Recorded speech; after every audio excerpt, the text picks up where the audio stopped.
Kebanggaanku selalu amanah selamanya Sarawakku. Rakyat bersatu padu, pemimpin mengambil tahu, menuju maju Sarawak maju.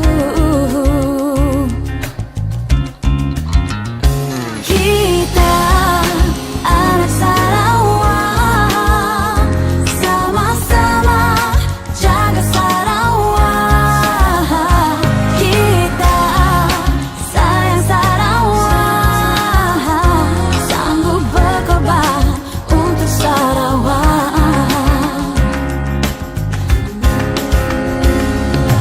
Sarawak, Sarawak, mari laungkan bersama.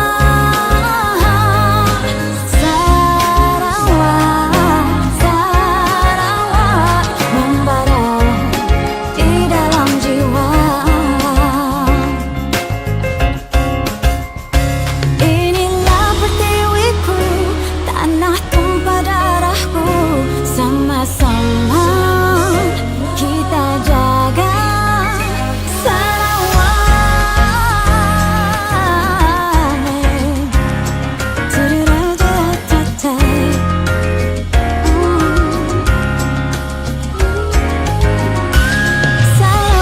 sayangku, kebanggaanku selalu amanahku selamanya Sarawakku. Rakyat bersatu padu, pemimpin mengambil tahu, menuju maju Sarawak maju. Kita anak Sarawak, sama belah gintu Sarawak. Kita sayang ke Sarawak, sanggup berkeradai nyatan ke Sarawak.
Ladies and gentlemen, let's give him a round of applause.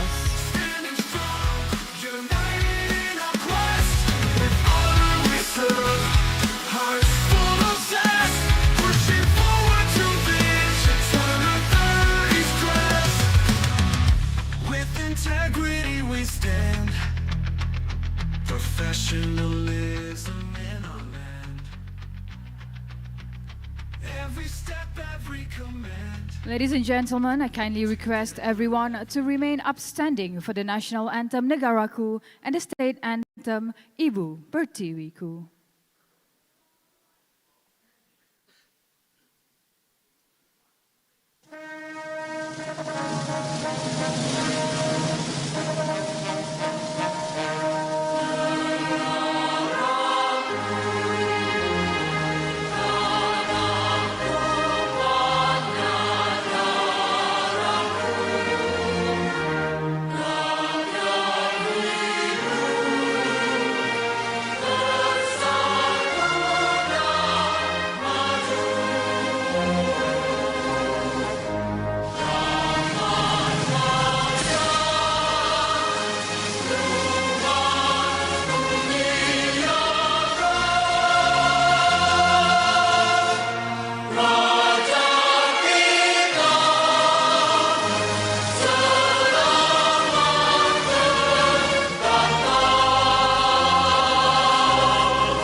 Thank you, everyone. Please be seated. Next, we would like to invite Ustaz Haji Muhammad Ihsan bin Haji Haider to lead the Doa recital.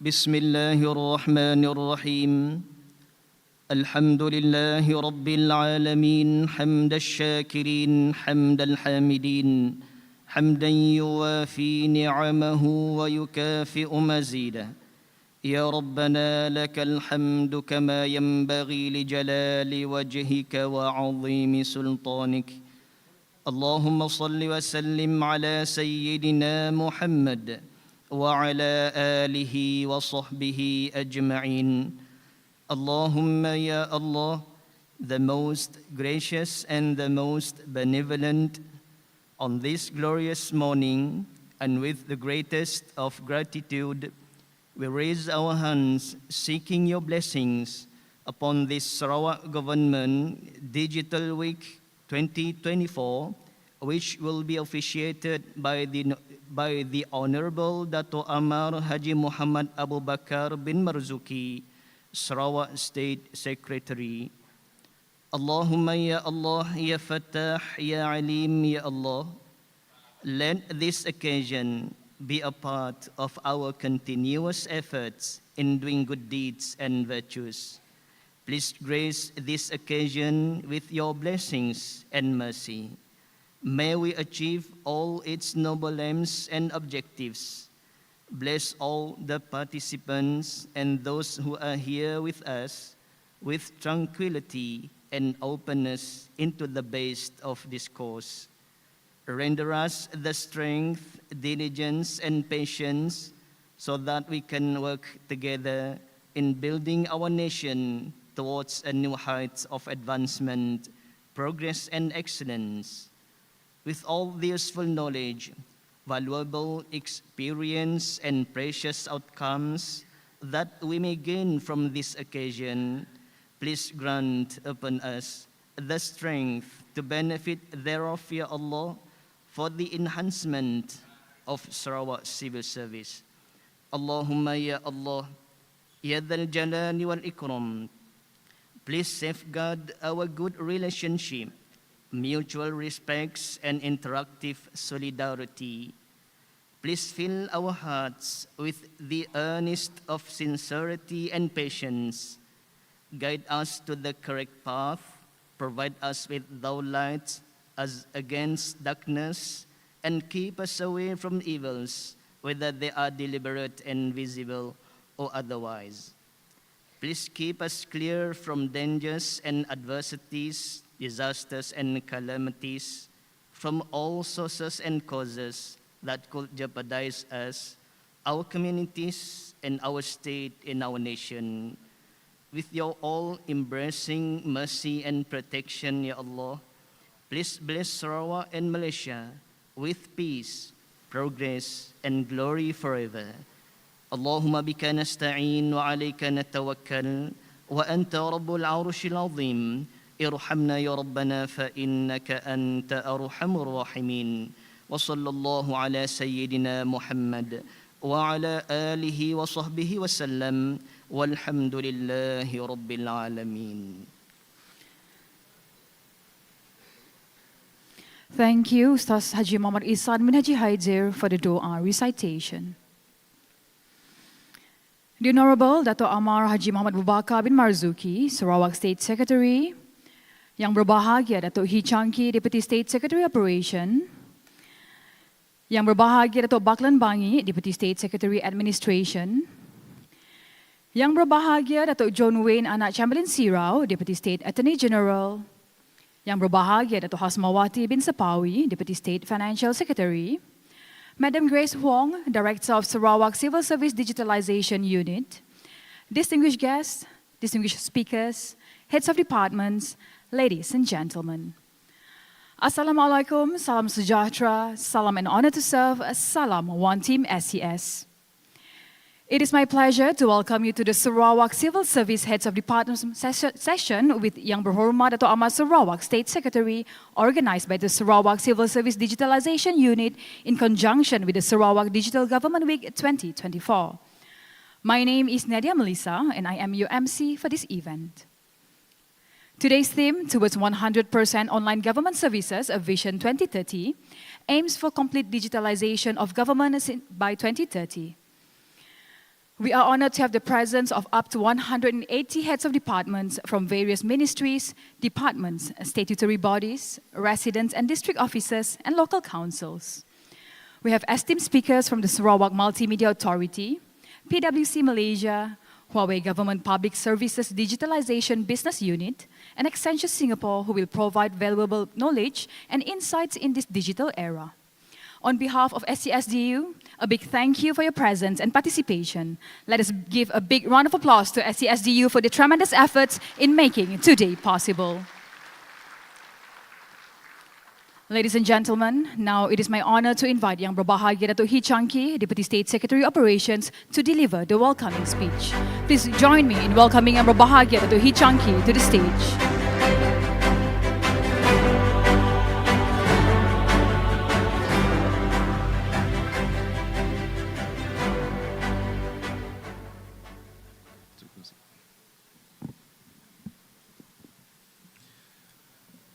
The Honourable Datuk AMAR Haji Muhammad Abu Bakar bin Marzuki, the State Secretary of Sarawak. Yang Berbahagia Datuk Baklan Anak Bangi, Deputy State Secretary Administration. Yang berbahagia Datuk John Wen, Anak Chamberlain Sirau, our Deputy State Attorney General. And Yang berbahagia Datuk Hasmawati binti Sapawi, Deputy State Financial Secretary. Madam Grace Huang, who is the Director of Sarawak Civil Service Digitalization Unit, as the host for today's function. Distinguished guests, distinguished speakers, heads of departments, ladies and gentlemen. Salam sejahtera, salam honor to serve, and salam one team SCS. It is my great honor and privilege to welcome all of you to this very meaningful Sarawak Civil Service Heads of Department session with Yang Berhormat Datuk AMAR Sarawak State Secretary.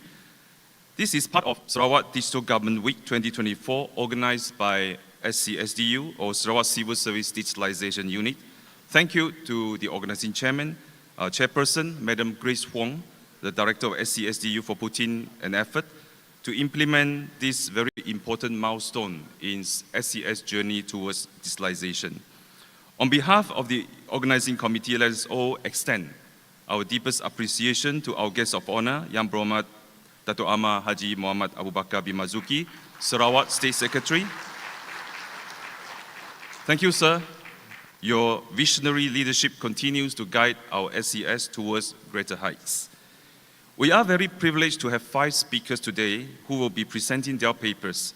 They are from Sarawak Multimedia Authority, Huawei Government Public Service Digitalization Business Unit from Shenzhen, Accenture from Singapore, and also PricewaterhouseCoopers PwC Malaysia, who have graciously agreed to share their insights and expertise with us at no cost. Thank you very much. And their contributions will provide invaluable perspectives on our theme, which is towards 100% online government services, Vision 2030. These presentations will enhance the heads of department's understanding and commitment to the digital transformation goals, emphasizing the importance of governance, data utilization, AI adoption, and comprehensive digital transformation in achieving our Vision 2030.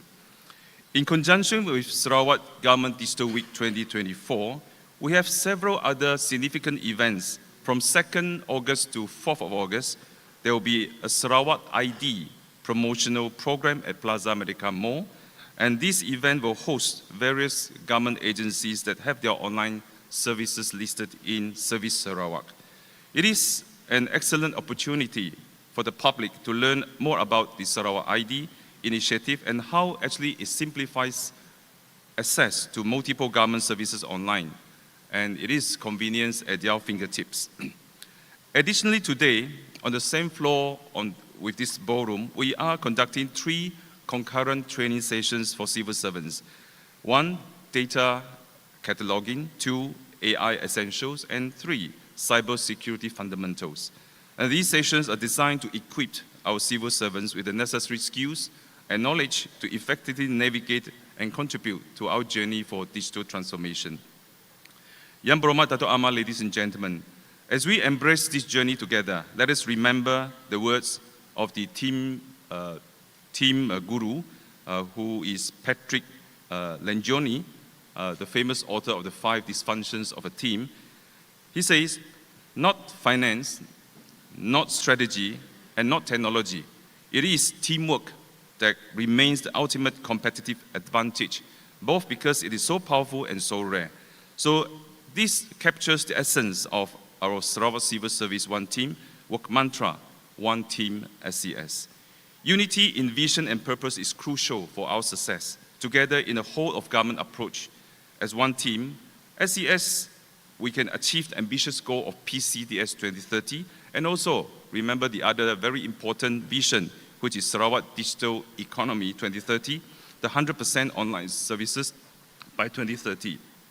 And to all heads of department here today, representing various ministries, departments, statutory bodies, residents and district officers and local councils, this event is actually organized with you in mind.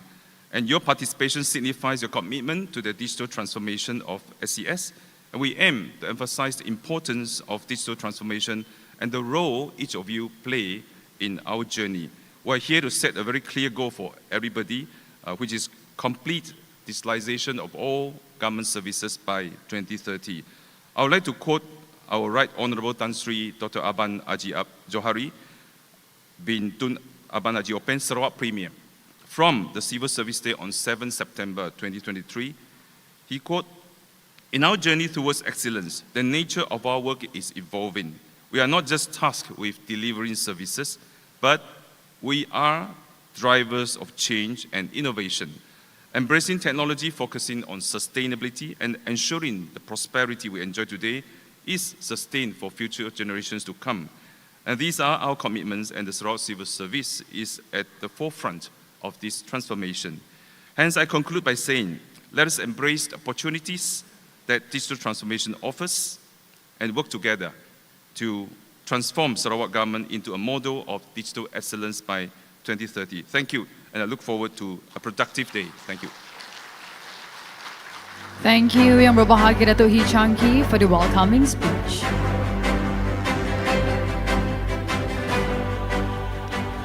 Ladies and gentlemen, it is my pleasure to introduce to you our first speaker, Yang Berbahagia Datuk Dr. Anderson Tiong Ing Heng. Dr. Anderson is the General Manager of the Sarawak Multimedia Authority SMA, a role he has held since July 1st, 2023. Before this, he was the Chief Executive Officer of Sarawak Information Systems Sdn Bhd Science. Throughout his career, Dr. Anderson has been pivotal in driving the digital transformation of the Sarawak government, notably through initiatives such as Sarawak ID and SP Global, enhancing the accessibility and efficiency of government services for citizens. He holds multiple advanced degrees, including a Bachelor of Science in Electrical Engineering from Southern Illinois University, a Master of Science in Electrical Engineering from Michigan Technology University, a Master of Information Communication and Technology Management from Asia University, a Master in Business Administration from the University of Sunderland, and a PhD in Electronics and Telecommunications Engineering from the University of Malaysia, Sarawak. Yang Berbahagia Datuk Dr. Anderson Tiong will present on enhancing digital governance, the role of the Digital Economy Executive Council DEEC in achieving SDE 2030 goals. So ladies and gentlemen, please join me in welcoming Yang Berbahagia Datuk Dr. Anderson Tiong Ing Heng to the stage.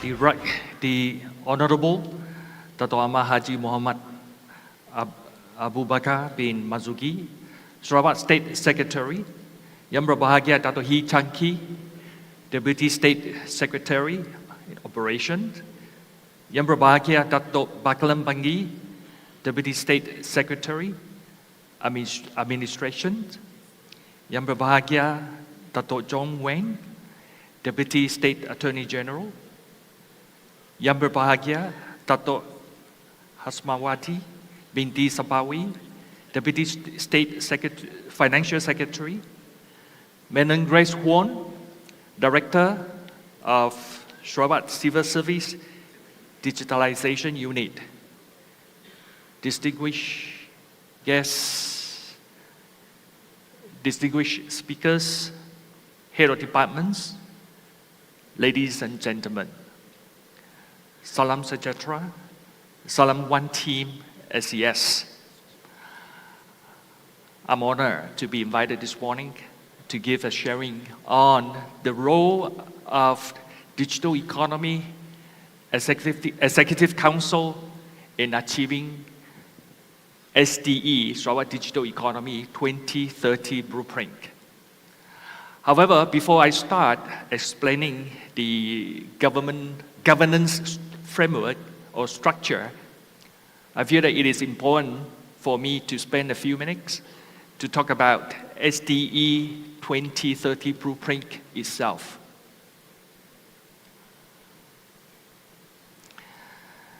Sarawak Digital Economy Blueprint 2030 is an economic and social development plan anchored in the United Nations Sustainable Development Goals. It aims to benefit the public sector, businesses, and society through enhanced public service delivery, innovative, sustainable business models, and increased access to global markets, job opportunities, and social well-being. The blueprint itself outlines Sarawak's path to become a leading digital economy and society by 2030. The blueprint itself built on Sarawak Digital Economy Strategy 2018 to 2022, and it serves as a foundation for driving Sarawak post-COVID-19 development strategy, in short, PCDS 2030.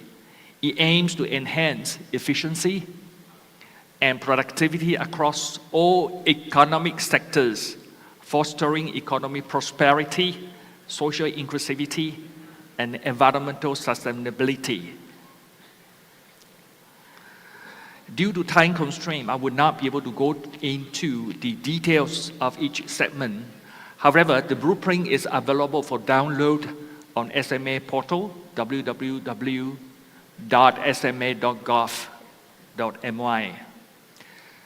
Now, I will briefly go through the 5 strategic pillars, which are, number 1, economic growth priorities focus on platform economy, including innovation platforms, transaction platforms, digital platform, and so forth. Number 2, digital business development focuses on micro, small and medium enterprises, startups, and community business development. It aims to enhance digital capabilities and digitalization across the micro, small and medium enterprise to support new business model that increase profitability as well as efficiency. 3, public sectors and services to deliver efficient, secure, and trusted services, improving the ease of doing business. Number 4, frontier technology adoption prioritizes on adoptions of emerging technology like AI, IoT, data analytics, 5Gs, and so forth. Number 5, foundation for digital economy focuses on digital infrastructure and connectivity, cybersecurity, data governance, digital talents, and skill to support sustainable digital economy and society. Now, next, what is the purpose of this governance structure? The governance structure is established to guide the strategic direction, management, implementation, and monitoring of Sarawak Digital Economy Blueprint 2030. Its key objectives are to ensure 3 things: accountability, efficiency, and success. This will be achieved through the Sarawak Multimedia Ordinance, implementation via public, private, and community partnerships, a transparent and effective monitoring and evaluation process, and clear timelines for measurable outcomes. In order to achieve all these objectives, a governance structure is necessary to ensure that there is no pockets of duplicating digital initiatives or programs on the ground for efficiency and resource optimization. So the governance structure comprises 3 levels: the policy, the programs, and the projects. So let's delve into each of these levels to understand their functions and roles. The policy level deals with strategic direction, policies, and regulation, such as data governance, for example, data sharing policies, and so forth. The program level focuses on project coordinations, monitoring, compliance, and performance. The project level focuses on project implementation and management. Now let's look at the policy level. At the policy level, we have SMA board. They also call it as MOA, Member of Authority. So SMA board gives strategic directions, digital economy policies, regulations, and governance. The chairperson of SMA board is none other than our Yang Amat MOHAMAD, the Premier. The EXCO members are State Secretary, State Attorney General, and State Financial Secretary. The other members include Deputy Premier of Sarawak, Minister for Utility and Telecommunications Sarawak, Deputy State Secretary, Chairman of Science, Chairman of STEC, and lastly, Professor Jackson.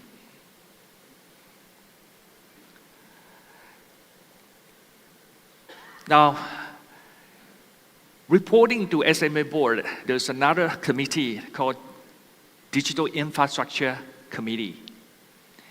The Digital Infrastructure Committee is chaired by YB Yang MOHAMAD, Minister for Utility and Telecommunications. The role of the committee is to monitor and recommend on digital infrastructure projects. It reports to SMA board on infrastructure projects progress, performance, challenges with recommendations in the implementation of infrastructural projects here in Sarawak. The members comprise of PS, the Permanent Secretary of Ministry of Utility and Telecommunications, Sarawak, and the CEO of Mobile Network Operators, MCMC, SMA, and other co-op agencies. So the functions of digital infrastructure committees are monitor the project's performance against its objectives and to ensure that the projects are aligned with SDE 2030 blueprint, to provide guidance, advice, to resolve issues and challenges. Most importantly, this committee coordinates interoperability among ministries, departments, and agencies, as well as public sectors. In other words, this committee helps bridge communication among agencies, especially when resolving challenges and issues. And in fact, MUT has a telecommunication coordination committee meeting, it's called TCCM, which meets quarterly and serves this purpose. In addition, this committee also prepares reports for SMA board on project progress, performance, issues, and whatnot, with recommendations. Next, let's move on to the program level. Now, at the program level, there is a Digital Economy Council under which 3 committees report: the Sarawak Cybersecurity Committee, the Digital Government Committee, and the Smart City Committee. Digital Economy Executive Council, DEEC, is chaired by Yang MOHAMAD, Sarawak State Secretary. Its roles are to strategize, manage, and monitor the development of DE initiatives or programs. The function of DEEC, 1, to advise SMA board on strategic directions, policies, project priorities, progress, and challenges for Sarawak digitalization programs. It oversees policy developments and updates focusing on technology, data, digital economy ecosystem. It also coordinates and aligns SDE with PCDS 2030.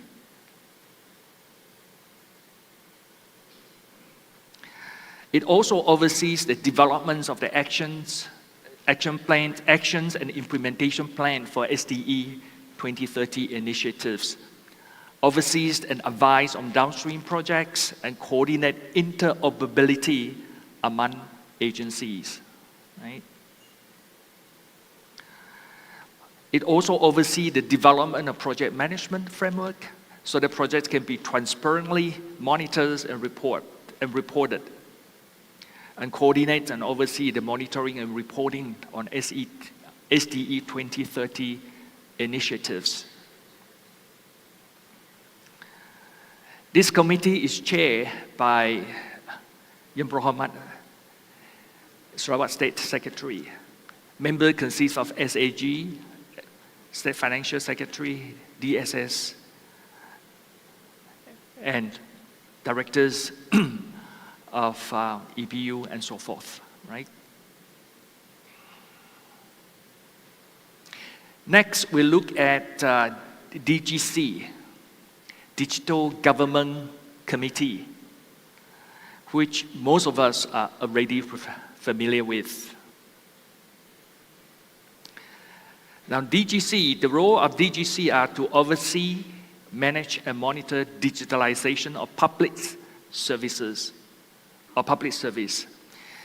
This committee is chaired by MOHAMAD, Sarawak State Secretary.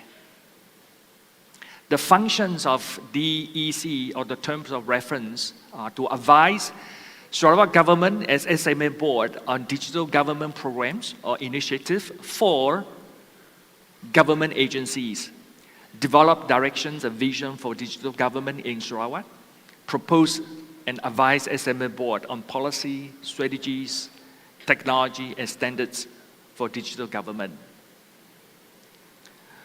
It's also evaluate and endorse digital government plans, budgets for SCS, and coordinate and monitor digital government programs. Okay. Next, let's move on to Smart City Committee.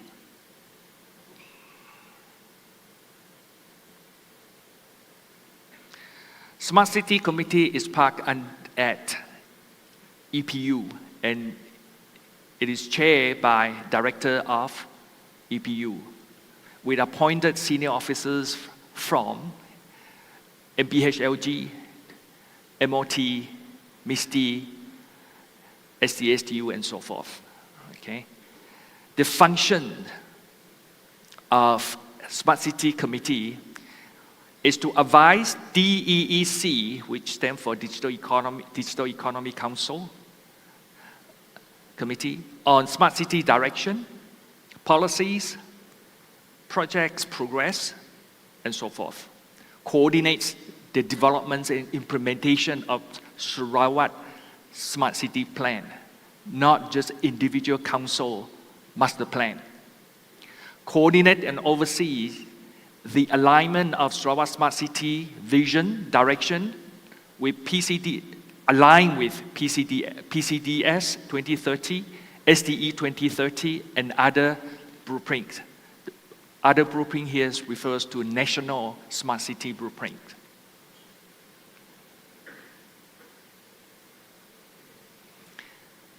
The Smart City Committee, SCC, coordinates and oversees the approval and funding processes for initiatives and projects. It also advises on smart city ecosystem development and ensure interoperability among various government and private entities.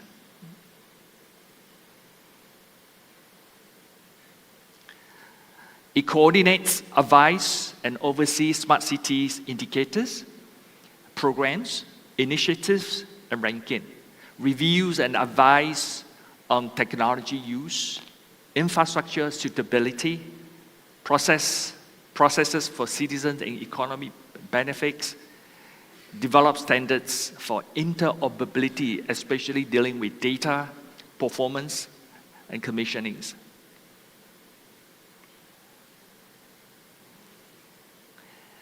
So the next committee is Cybersecurity Steering Committee. This committee is chaired by MOHAMAD, Sarawak State Secretary. So the members of the steering committees include SAG, Sarawak Financial Secretary, Deputy State Secretary, and PS, and so forth, right? So the function of Cybersecurity Steering Committee, it advises on policies, framework, and legal issues pertaining to cybersecurity. It advises on the alignment and adoptions of Sarawak cybersecurity strategies with that of national strategies. And we know that recently, federal government have passed or enacted cybersecurity law.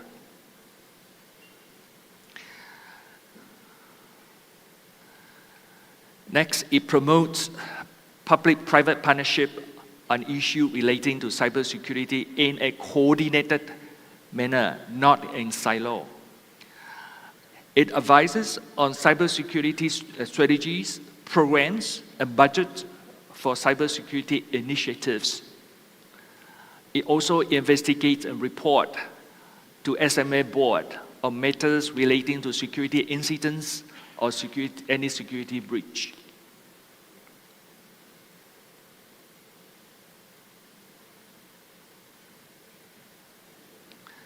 So next, this is we have covered the policy, the programs, and then the next level, the last level, is the project level. At the project level, there are 6 working groups, namely business development, chaired by PS of MINTRAC, digital government, chaired by director of SESDU, technology adoption, data and cybersecurity, chaired by GM of SMA, economic sectors, chaired by director of EPU, digital infrastructure, chaired by PS of MUT, lastly, talent, research and innovation, inclusivity, chaired by PS of MEITD, MEITD.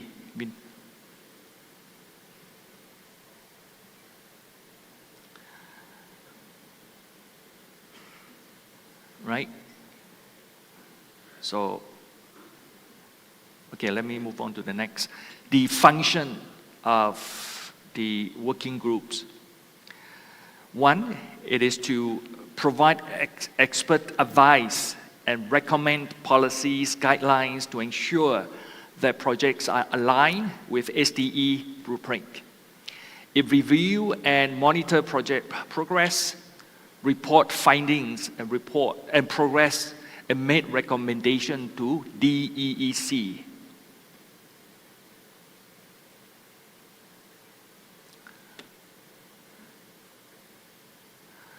So let me refresh the 3 levels, the 3P governance structure, the policy, the programs, and projects.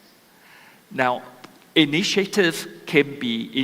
program can be initiated from bottom up or top down, right?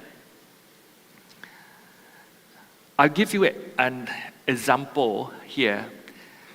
Now, the working group under SMA, which focuses on cybersecurity, data, and digital adoptions, we have initiated cybersecurity projects as part of the SDE blueprint. Now, on July 15, a lab was held with 24 leading agencies, including MUT, Power, SEB, university, hospital, utilities, telecom companies, and others, to discuss the challenges in implementing security policies and guidelines. Now, SMA will lead the agency in conducting self-assessment and produce a gap analysis. The resulting actions plans, including programs, budgets, will be presented to the Cybersecurity Steering Committee for endorsement, which is here. We are here, and the plan will be tabled to this committee for endorsement, right?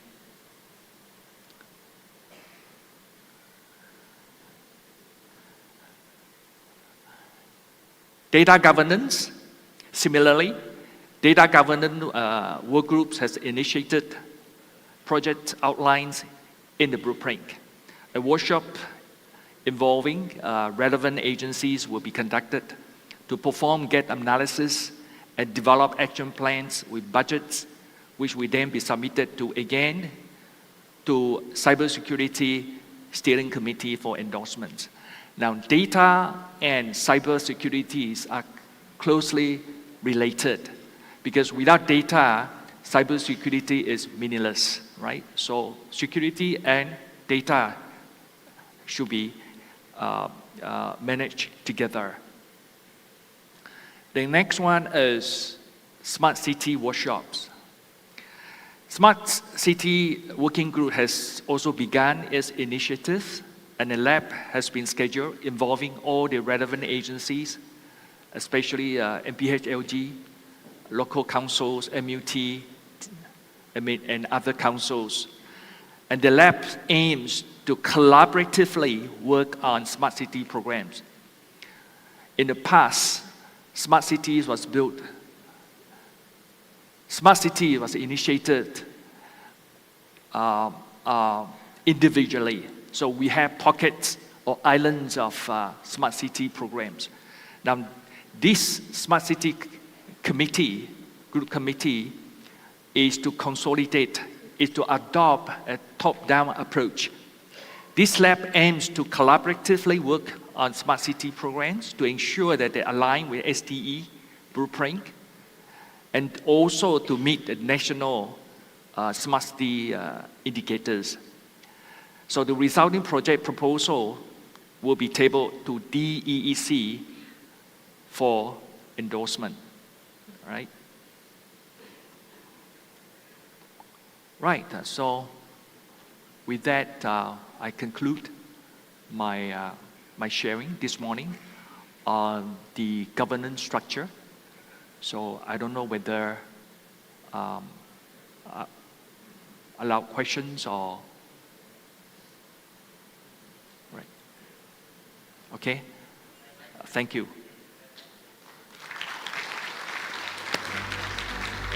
All right, thank you, Yang Berbahagia Datuk Dr. Anderson Tiong for your insightful presentation. So we are allowed 2 questions before we move forward to our next presenter. So is there any questions?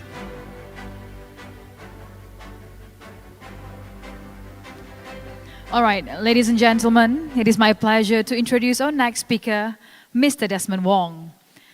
Desmond is a managing director at Accenture's Health and Public Service Practice, bringing over 17 years of experience in technology, consulting, and business development. He has successfully led major digital transformation projects across Singapore, Asia, India, and Australia, driving growth and innovation for numerous public service clients. Desmond is renowned for his leadership in securing significant sales campaigns, managing diverse client accounts, and fostering strong relationships with key stakeholders.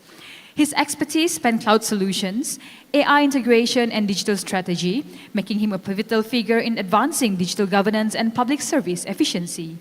Notably, Desmond was awarded the prestigious Accenture Inventor of the Year recognition in 2021 for creating a patented application modernization asset that significantly reduces risk and accelerates delivery for project teams. He will present on empowering digital transformation, how ICT and transformation drive government excellence. So ladies and gentlemen, please join me in welcoming Mr. Desmond Wong. A very good morning, Dato' AMAR, distinguished guests, ladies and gentlemen. It's an honor to be here today, to be speaking in front of all the Sarawak digital government HODs, right? Today, I'll be sharing about empowering digital transformation, how ICT and transformation drive governance excellence, right? So, thank you for the introduction earlier. So maybe I'll just share a little bit of myself as well.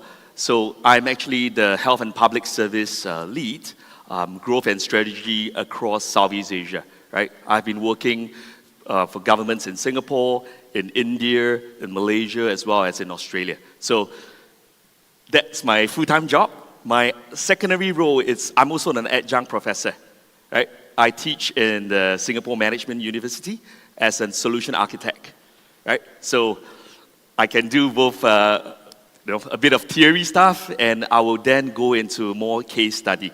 I understand Sarawak is going through this large digital transformation, right? So I'm happy to be here today to be able to share what exactly have Accenture done and what our US counterparts, right? Accenture being an American firm, right? We have a lot of change.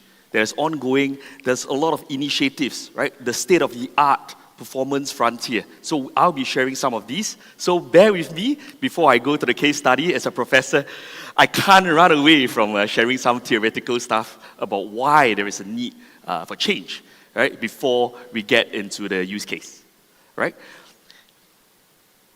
So today I'll be covering a lot of this word, total enterprise reinvention. So you'll be wondering, hey, today you're supposed to talk about digital transformation. What exactly is a total enterprise reinvention? So this term, total enterprise reinvention, was a term that was coined by Accenture last year, right? To describe business leaders' adoption of change and transformation strategy. It's no longer a one-off, right? It's always a continuous change. And hence, this term, total enterprise reinvention, was coined.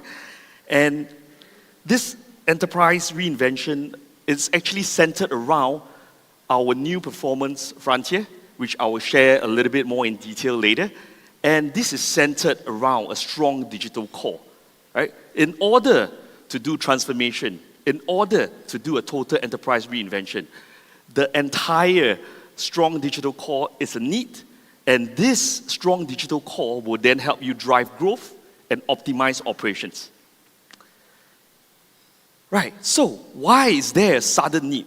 Like I said, let me share a little bit of why are countries, globally, enterprise, moving towards this whole total enterprise reinvention, right? What we have done, we have a study that was done last year, right?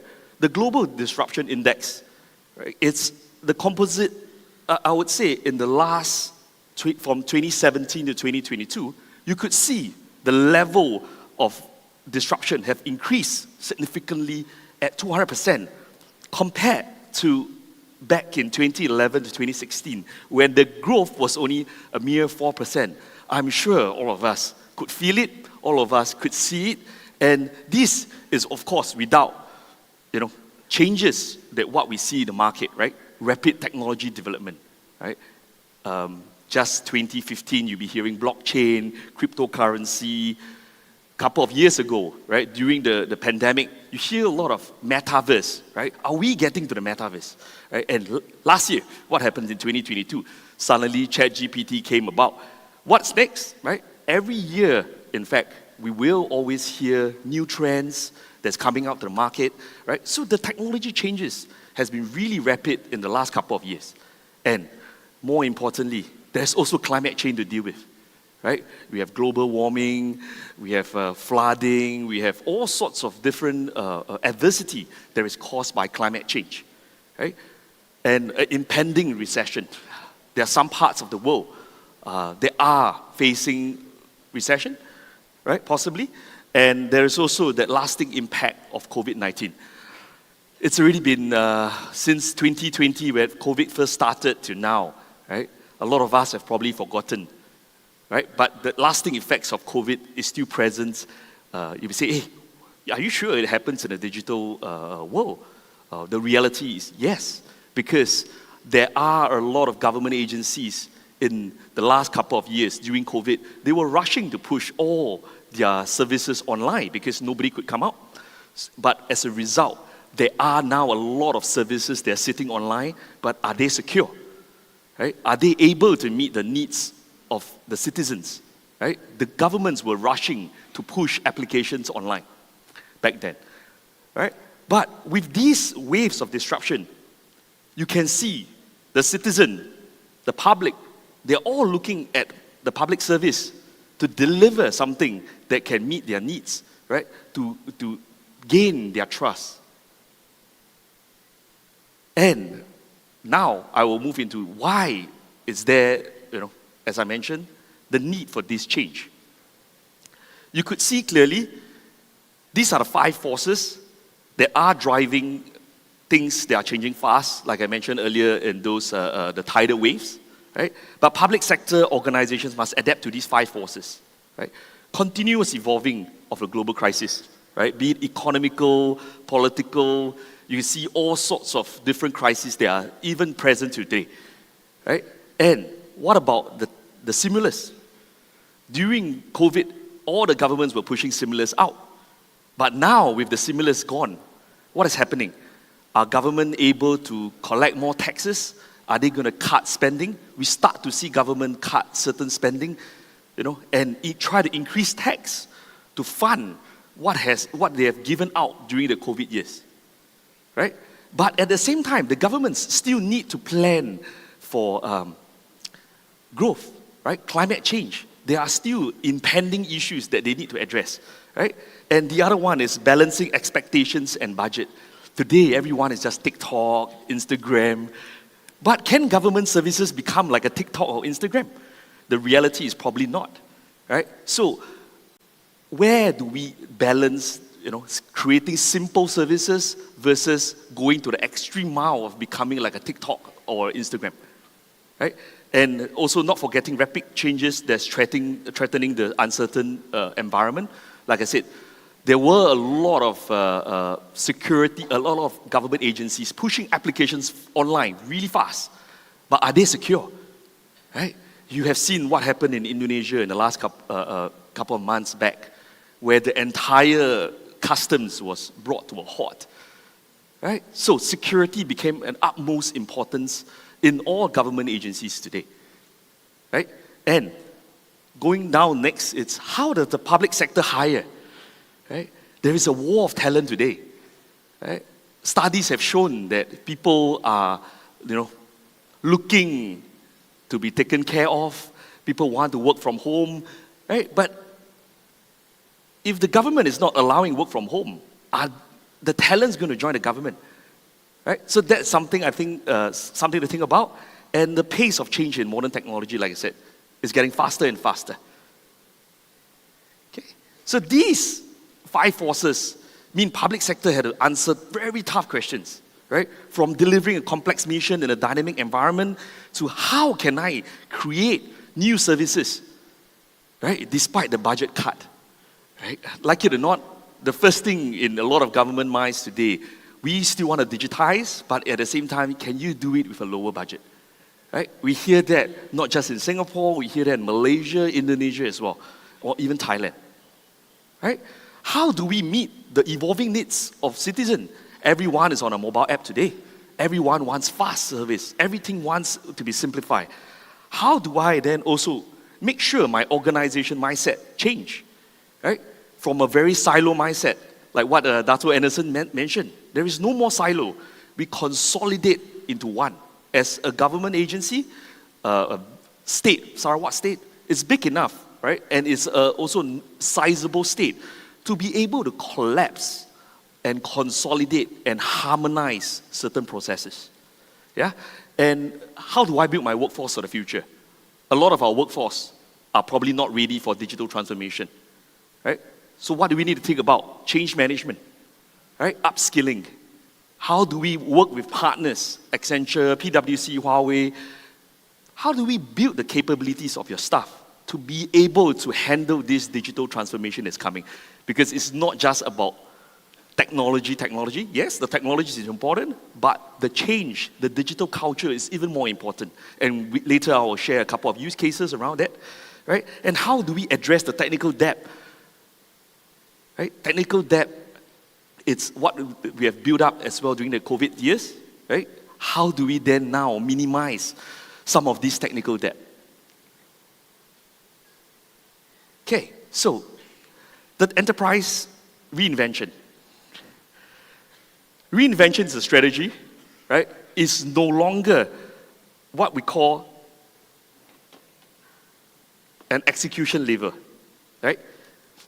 It's also important to realize, like I said, this entire transformation is leveraging on the digital core as a primary source of competitive advantage, making use of data, making use of AI, making use of platforms, right? They are already built Like, for example, you have SAP, you have Oracle. There are some things they are not meant to be built. There are some things that you should leverage on the cloud providers. There are some things that we could leverage on the courts, right? Like, for example, whatever we have done in other countries, we perhaps could share even with Sarawak or in other states, because that will help you jumpstart your competitive advantage rather than waiting for it later, right? Embrace the art of possibility, right? Many years ago, people will be thinking you're crazy, right? Wearing the Oculus. But the world has moved on. I can tell you, probably by end of this year, you can see smart glasses. Even myself, I'm wearing a smart glasses. I'm wearing a Huawei smart glasses that I use that as a Bluetooth to talk, right? During my conference calls. Meta will create their own smart glasses that will not look like that today. And that is where I think we need to embrace technological changes, right? Think beyond what you can do today and prioritize talent. Like I said, it's very important. The talents are all in the room today. You know, your teams are all talent. But how are we upskilling them? How are we reskilling them? How are we teaching them the digital culture for them to really, be ready when this technology wave comes, right? How do we get them to embrace technology? There will be some resilience, for sure. And that's where change management comes in, right? Change management shouldn't be treated as a norm. Change management is a must now, right? Reinvention is multiless, right? A lot of organizations, like I said, very silo. Today, it should be consolidated, looking at it as a whole, right? And lastly, reinvention is continuous. It's not a one-off, right? We cannot treat projects, transformation projects, I just do this project, I'll be great. No, it doesn't work that way. Or even today's hot topic, right? Everybody is talking about Gen AI, Gen AI. Is it a one-off? The reality is it's not, right?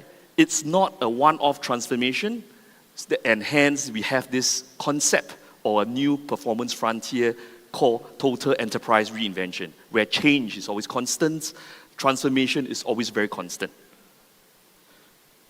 Okay? So, reinvention touches, like I mentioned, every dimension of your organization, and it aims to take your organization from the old ways of working to this new practice that you see here, right? Change management, like I mentioned. In the past, everything is project by project change management. Can we do that now? Probably not. We probably can look at Sarawak State on a whole. How do we enable change management across departments, right? Unclear mission and vision. I think Dr. Anderson have really spelled out quite clearly the vision, mission that we want to get Sarawak to in 2030. I think that is a very good structure, a very good paper that dictates how the Sarawak want to get to a fully online state by 2030. Right? Disconnected technology platforms and data. Right? Like I mentioned, there are many systems that I see out there today. They are very silo. How do we integrate them together to form the digital core? To use that as a competitive advantage to go forward. And it's difficult in hiring and retaining staff. I'm not sure about the situation in Sarawak, but in Singapore, during the pandemic years, it's really crazy. We couldn't retain a lot of staff. Right? Everyone was just job hopping, moving around, seeing whichever organization can give them work from home, give them the perks. Right? But how do we engage them? But from a civil servant, is it that kind of perks? Or should we be selling them the idea of meaningful work? Right? And that's where change management comes in again. We share with our staff, working for the public service, you create a very, very meaningful job for everybody. Right? With purpose. And how do we move away from complex and manual processes, right, to difficulty in leveraging partnership, right? So this entire thing is the concept of total enterprise reinvention is really important to change the vision, to change the mindset, to get things to be connected as one, build that strong employee brand. And I think the key is, why do we have such processes that are so complex and so complicated?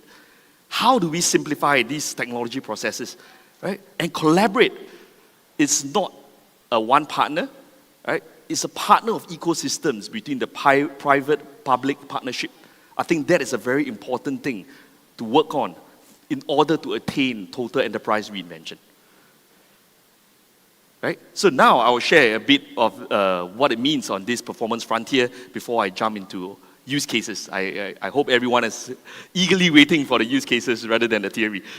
Okay, so public organizations, if there's 5 things that you need to get out from today's session, it's really reinventing will look for different organizations, will look different, and we have created a framework, right? This is a state-of-the-art framework that we have kind of created that defines the key components of reinvention in the public sector. So like I said, the 5 things, I hope you get out of it, right? Reset the vision by expanding boundaries. Reimagine experience, right? How do you create simple experience, how intuitive enough for the citizen or your staff to be able to understand easily? And how do we rethink talent and workforce? And how do we reorientate operations? How do we change certain processes? Today, that process may take 10 steps. Can we simplify it to 5? Can we put a workflow in place? And lastly, to reignite your digital core, right? So this is the new state-of-the-art performance frontier that our Accenture Global has created for public service, right? Like I mentioned, the 5 bullet points earlier. What we mean by reset vision, expand horizon. It's important, right? Like your mission or one of the mission today or vision, it's really to move the entire state into fully online by 2030. How do we set that vision, right? There will be changes along the way, right? We have seen a lot of transformation whereby they go big bang and they will never get there. So I think it's also important to start thinking of the concept of MVP, minimum viable product. How do we get there fast? How do we adjust along the way? When we are on the wrong path, how do we then readjust and pivot, right? The next, it's on reimagine experience. How do we make interactions with citizens easy to use? How do we create high quality service delivery? How do we create proactive prevention and increase digital readiness, right? And again, I highlighted on the third point, reorientate operations towards outcomes, right? Create simple business process, you collaborate, and I think one very important thing I've not highlighted enough is a data-driven economy now, right? Make use of data to drive insights to what your citizen want. Is it really, from CSAT scores, from customer engagement scores, or even sometimes now tools, use products like Adobe or Salesforce, where we can track where does the users click most often, right? Where do we see users drop off in their transaction? Is there something wrong with the transaction?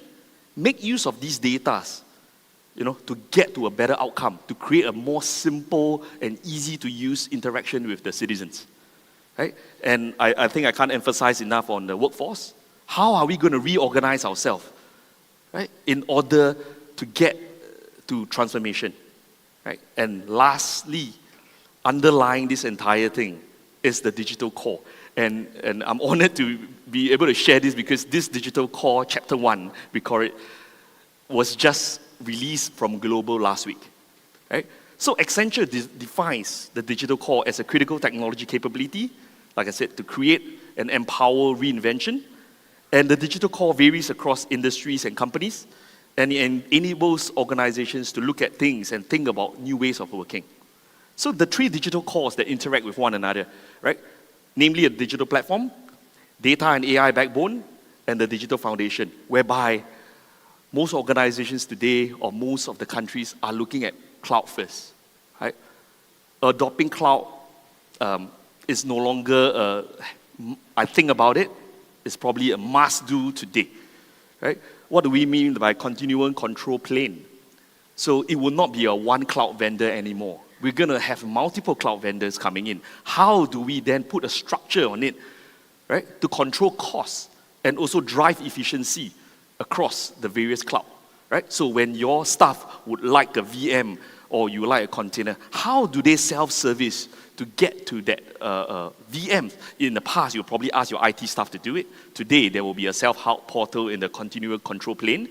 And as part of the foundation, you also have security and composable integration, right? As we work with all the various platforms, you are not able to avoid the need for integration. How do we create a strong what I call ESB in the past, right? Today you have your microservice architecture, you have your APIs, you have your Kafka. How do we make integrations from platforms easy, right? That forms one of your core digital foundation. And our research paper that was, like I said, published just last week, happy to share more details on our paper later on. We are looking at 3 key things, right? How do we build a digital core? How do we boost and how do we balance? Building digital core, it's really, like I said, setting up the foundation, setting up your cloud infrastructure, setting up things. Look through things. Are there things that I can optimize? Right? Across Sarawak, are there enterprise products from finance, procurement, HR that I can consolidate and harmonize? Right? You may want to build this up now. And next, boost. How do we boost certain automation? Today, a lot of products or a lot of your processes may be very manual. How do we remove the manual? How do we use AI to do it? In the past, it's RPA. How do we create automation? Right? And lastly, balancing. Because of the technical debt that is in a lot of organizations today, how do we balance that out? Right? How do we set aside budget to handle technical debt? So these are the 3 key things to build up the strong digital core. And getting started, right? It's consultants like us or partners like us will not be able to understand your organization entirely. Right? So we always co-create with our partners, we co-create with various organizations, a co-create sprint-based strategy, right? To build up the digital core. Like I said, you set the vision, right? Your vision is very clear. Everything online by 2030. How do we get there? That is the future state. What kind of capabilities do you want to build in there? Right? Look at the current state and look at what initiatives we can do, and we then paint the roadmap. Right? So in a lot of engagements that we have with a lot of public sector clients, it's don't do an implementation straight up. Start off with a blueprint, move it to a prototype, do an MVP before you do a huge implementation. All right? Later on, you will see a video that will highlight this point that I emphasize on. Right? Moving from blueprint to prototype to eventual implementation, that will get you better results than you just jump in and do a large implementation, right? And more importantly, I think it's very important to share about AI, right? Today, our next speaker will cover more in detail, definitely, about how AI is working in public sector. But in Accenture today, in all our implementation that we start, right, we have built a generative AI intelligence engine that will help discovery at speed to implementation. Meaning, today I wouldn't know your organization well, but what I can do is, with Genie, I will be able to understand it faster because I can take your codes into my repository, I can take your documents into my repository, and the team will be able to search for it. Right? By searching for it, I will understand it faster. Right? So it's a comprehensive understanding of the legacy codes. I also can do a forward engineering and a reverse engineer. Through your codes, through your documentation, I will be able to know what are the requirements inside your system today.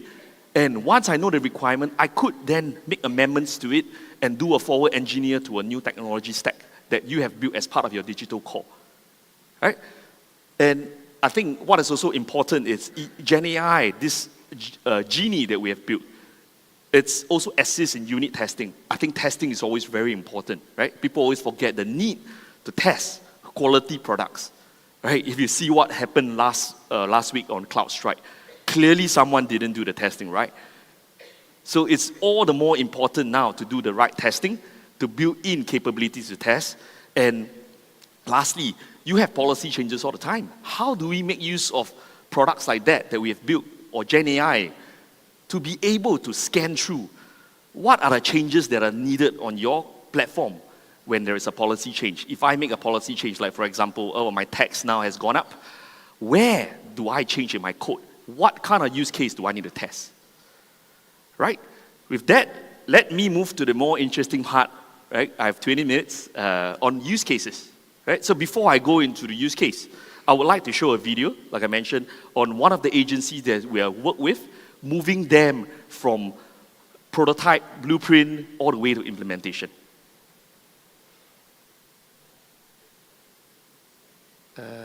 I think there's no audio, sorry. Let me just move back.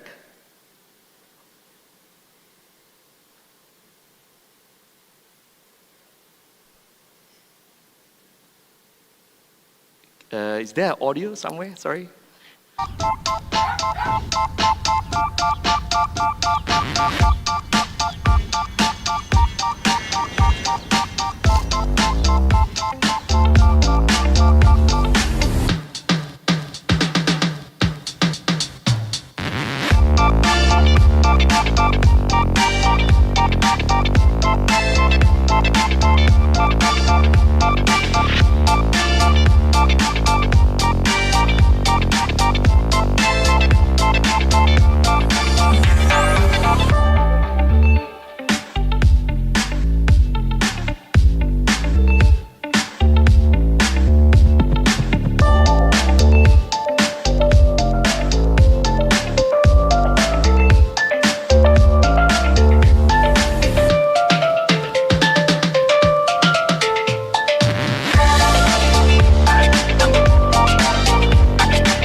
So this was implementation where we done quite a while back with one of our clients in Singapore. It's actually the Central Provident Fund, which is equivalent to the EPF here in Malaysia, right? We literally moved them from mainframe. How do we get them out of mainframe to where they are today? And in fact, in 2022, they won the best or transformation agency in Singapore, right? But now I will just cover 3 use cases, and I've picked 3 that I've thought it will be really relevant for the audience today. And like I said earlier, there are 5 key things that I hope you recall, right? About setting the vision, re-optimizing your operations, as well as the reignite the enhancing of the citizen experience. Then you go into the workforce and your technology, right? But if I go back to the basic fundamentals, people always look at 3 things, right? People, process, technology. So in my use case today, I will cover the 3 elements. So from the people angle, I'll be sharing a use case on Petronas, right? We have worked with Petronas on multiple large transformation. But in order for these large transformation to work, it's really about getting the culture to work for the team, right? Again, like I emphasized, if out of the 3 pillars, you do not get one right, the entire transformation will not work, right?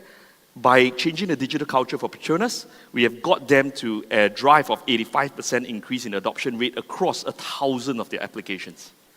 Right? And moving on will be how we have worked with the Australian government. Right? In order to move them into a single platform, it was really difficult. I think the problem statement that they had was within the state of New South Wales government, they have about 40 agencies. Everyone were having their own finance, HR, procurement systems. But actually, if you look at it, are they really very different? Can we harmonize them? Can we build a shared platform, right, to drive adoption so that it decreases the cost of maintenance later? And this is what we have done, right? We harmonized 300 enterprise processes into 40 agencies, and it's used by 36,000 business users today, right? And lastly, I will be sharing how Accenture has worked with the Singapore government as a strategic partner to drive through various initiatives, right? Not just SingPass or National Digital ID, right? But it was a very deliberate strategic partnership that Accenture has with the Singapore government. And it's not just Accenture. I think the Singapore government deliberately worked with partners who looks at transformation or reinvention, not a one-off project. Okay? So now, I will go into the use case on Petronas, right? Again, communication is the key ingredients for transformation to drive growth, like I highlighted earlier. What we did in Petronas was we brought in a product called Switch, right? Switch was really to build awareness, right? It was to gamify, let everyone in the organization feel that, hey, now I have these new applications. How do I use them? It's so easy. You know, you can make videos to educate them, right? And these videos can be embedded into this platform called Switch. And through building awareness, we then drove adoption, and with that, the workforce are confident now, right? There are a lot of tools out there in the market, right? This Switch is just one of them. In fact, there is tools like WalkMe, right? Where basically, if any new launch of a new product, right, we do not just need to understand, hey, what is the end state of the product? But we need to also assess and understand today what are the change impact that are done, right? Today your process is 10 steps, next time is 5 steps. People will be wondering, hey, what has changed? So it's important to have tools like WalkMe or Switch to explain to the users, hey, these are the things that you need, the flow has changed. So when we do a change impact, right, and we do change intervention so that people are more comfortable, more confident to use the system, right? And this content can be used everywhere and it's consistent information, right? And we also provide feedback analysis, right? Like I mentioned, cultivating that mindset, the digital culture through various angles of engagement, right? Even myself, sometimes we do not like using this digital channel. There are various angles to do it because different personas have different ways of engagement and different ways of learning. So I think it's important, right, to know that for the young generation, especially the mobile savvy generation, they would like to use a channel like that, and that's exactly what we have done in Petronas, right? Create that gamification. So when they understand or answer the quiz, they will be given points, right? The points can then be changed for vouchers or can be changed for a discount on your petrol, right? And these information are bite-sized, right? And you can have a competitive, scoring across, right? And we have user analytics to see who are the winner, what are that person weak in, right? To drive that creation of content. Okay? So that's what we did in the Petronas, and as a result, like I mentioned, 85% increase in adoption, and you have less user queries calling into the help desk. How do I do this? How do I do that? I don't have to worry anymore. You can use the digital channel to seek help. Right, the next one, like I said, the very interesting one. We have a platform that we have created, or not even just a platform, it's multiple platforms. But what was key, it's the high-grade performance processes, right? These processes, when we did for the Australian government, it was tailored to their needs. But we have also done similar harmonization in South Africa, in the US state federal government, and in Singapore as well, right? So what does AESG do, which is Accenture Enterprise Services for Government? It's actually a platform, right? It's pre-built business processes. So like I said, you may not need to build everything from scratch. Adapt from somewhere they have done it before, somewhere like in Australia. Bring that platform in, and you can adjust your processes to fit your needs. And this will allow the implementation typically take about 2 years. I can do that now in 12 months because we go in and ask the team to adapt, right? So it becomes faster, and at the same time, it becomes cheaper, right? It's flexible because it's a user-based subscription. It allows the New South Wales state government to decide how many users they want to turn on at this point in time, what services they want to utilize, right? Without any licensing limitation, right? And it becomes smarter. Standard set of services, right?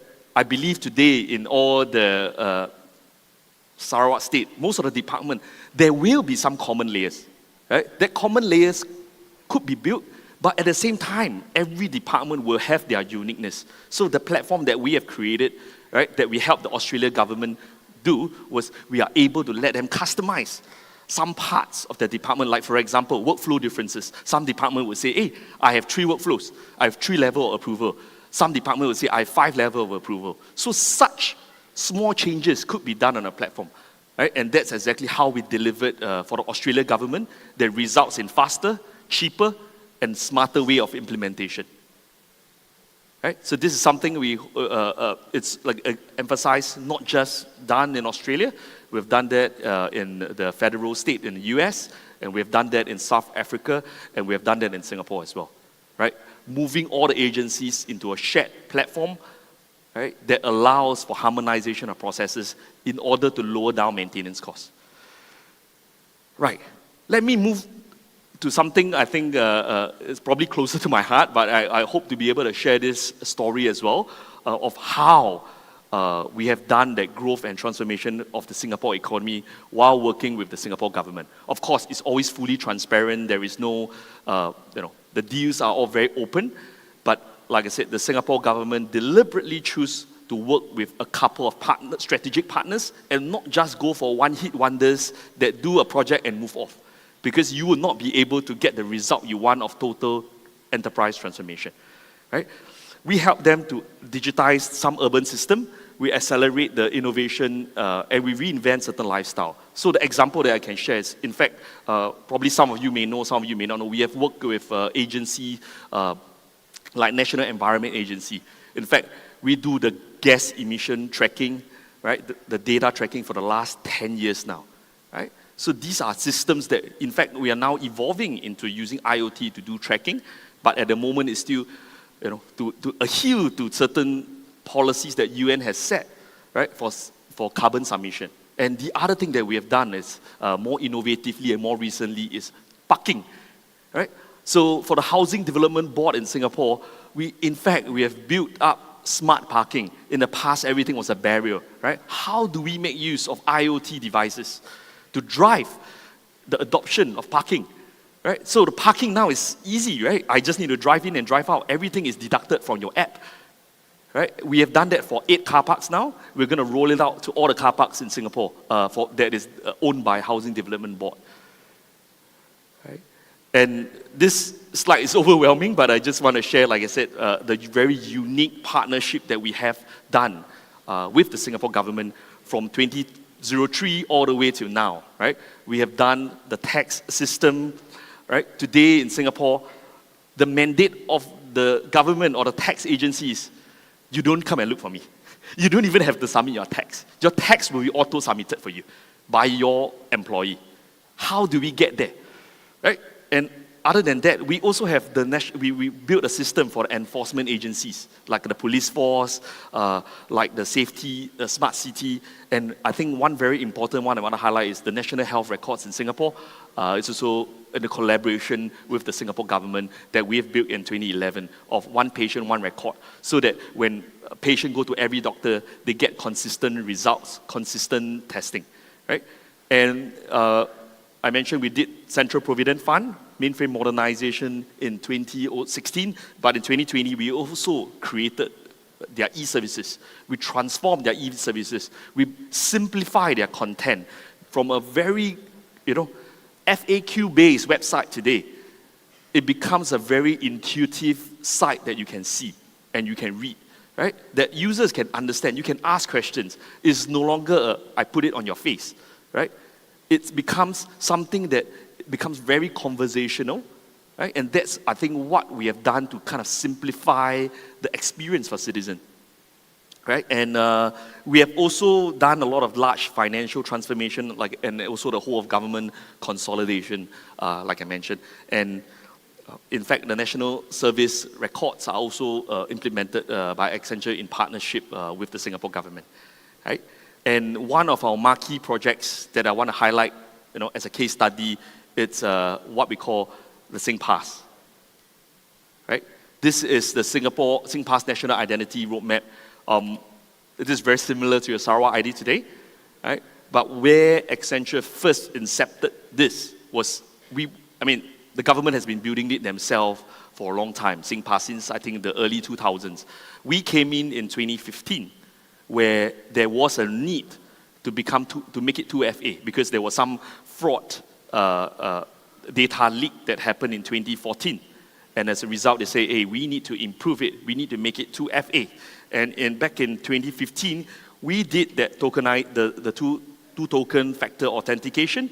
We also allowed emails, SMS authentication. And we have also built up MyInfo, Know Your Knowledge, right? And to be able to do data exchange to all the various organizations, be it public or private, right? And we allow, back in 2018, a mobile authentication now, right?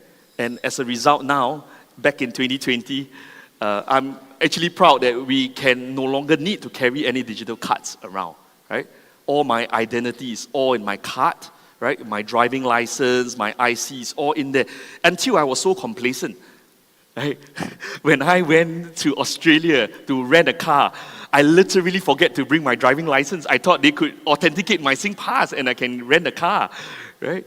But the reality is there is a need, right, to digitize as such, because a lot of us today don't carry our cards or money out anymore. We use our SingPass, or in your case here would be a Sarawak Pass. But how could we improve the authentication? How could we improve the experience? And more importantly, build the entire ecosystem around to improve the lives of the citizen, right? So with SingPass today, we could log into all the e-services that you see from government, right? From the Housing Development Board to your healthcare hub, to your pensions, to your educations, to even your tax.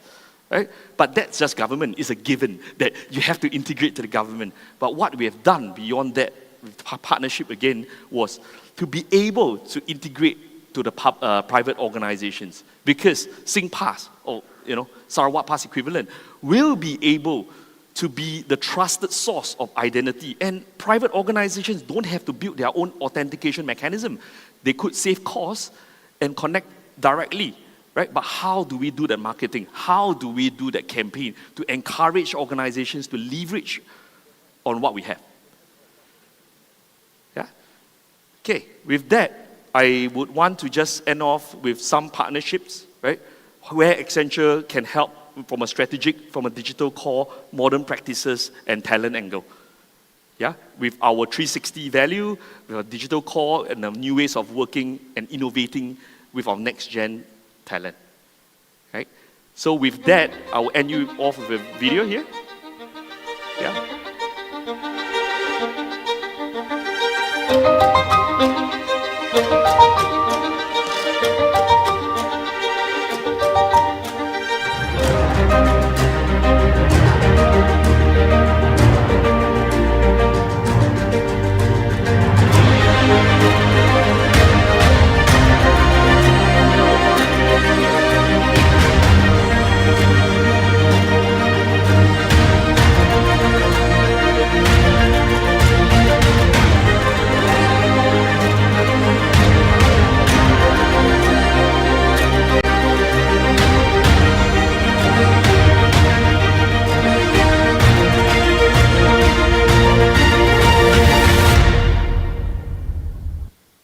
So thank you everyone again for your attentiveness towards the green digital Sarawak.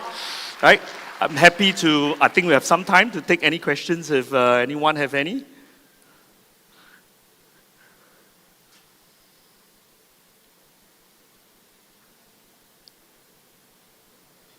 Okay, if not, thank you very much. All right, thank you, Mr. Desmond Wong, for the insightful presentation. Ladies and gentlemen, if you would like to have all the slides, you can download from the QR code on the table, yeah? Thank you. Yes, All right, please. ladies and gentlemen, we will now be taking a 20-minute break.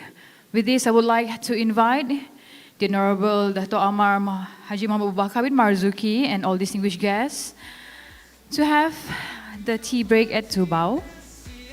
And also, ladies and gentlemen, please make sure to be back in the hall promptly. And as after the break, we will have the honor of hearing the keynote address from the Sarawak State Secretary, Yang Berhormat Datuk AMAR. Thank you. Pleasure. Enjoy your break, and we'll see you back here by 10:15. Thank you. Transformation on every side. Innovation, our trusted guide. With every challenge we thrive. With one team SES. We are one team SES. We are one team SES. We believe, we build, we belong.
Ladies and gentlemen, please join me in welcoming the Honourable Datuk AMAR as he makes his way to the stage to deliver his keynote address.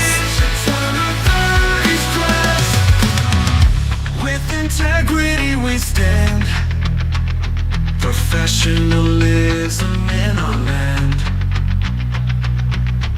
Every step, every command, together every woman and man.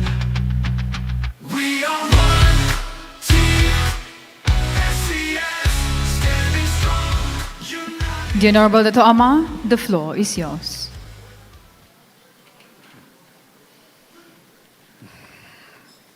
Rasa macam artis. Thank you. Bismillahirrahmanirrahim. Assalamualaikum warahmatullahi wabarakatuh. Salam sejahtera. Salam Sarawakku sayang.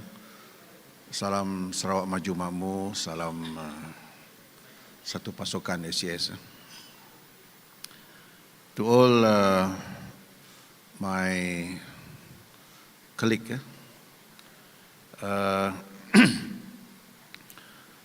head of departments, ladies and gentlemen, thank you for giving me this opportunity to be here with all of you. Syukur Alhamdulillah kerana kita dapat sama-sama pada pagi ini untuk hadir ke satu sesi yang saya rasa sangat penting.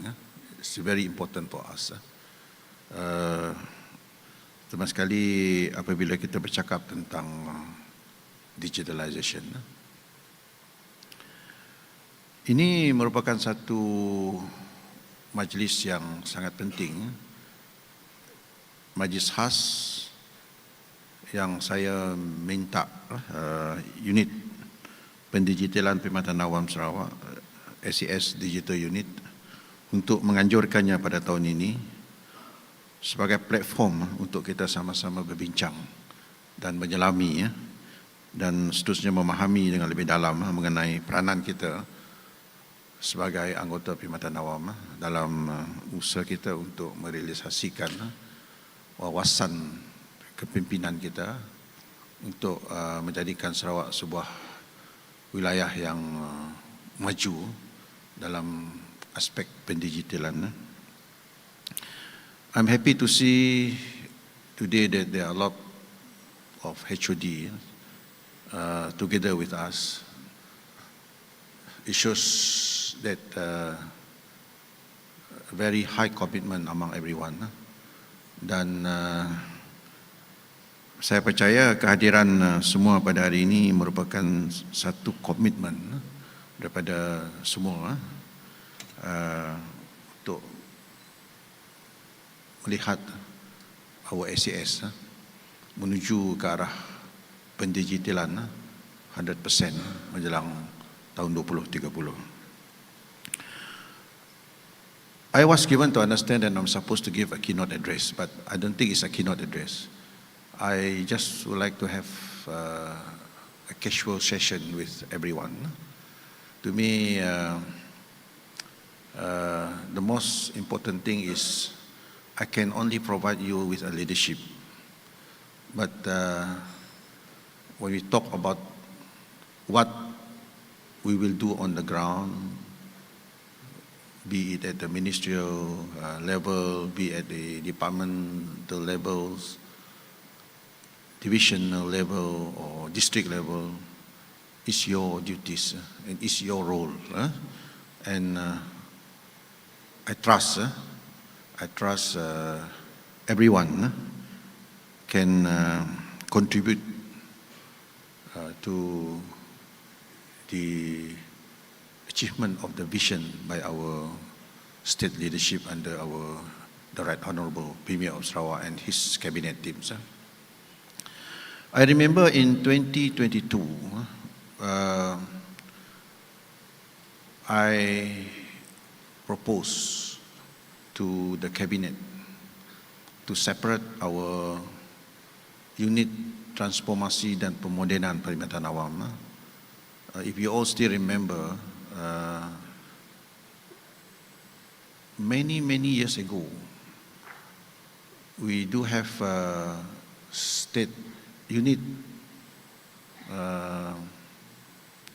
technology, state unit technology. At the time they call it technology.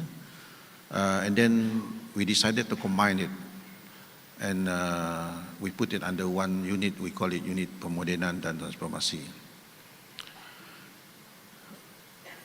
But when I realized that the importance of digitalization in order to face new challenges, I proposed to the cabinet at that time, we break it into two, and then again 2 unit. Sebab saya nak satu unit khas dalam SCS, dedicated unit to look after the digitalization of our civil servant, of our civil service. So Alhamdulillah, Kabinet bersetuju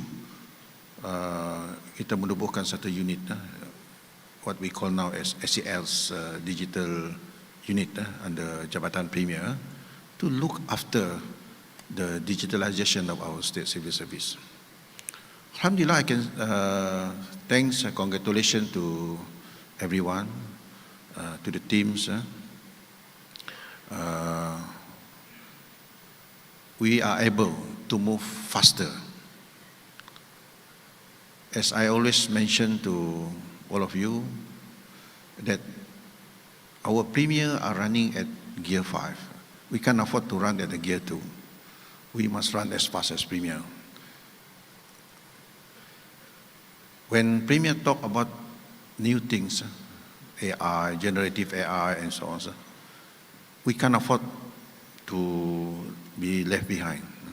So that's why I would like to congratulate everyone, to all the head of departments, resident, DOs, and all relevant officers who have worked under one team, as one team, to ensure that we are able to achieve our mission to digitalize our SCS. By 2025, my target to Madam Grace, we must achieve at least 50% to digitalize our civil service.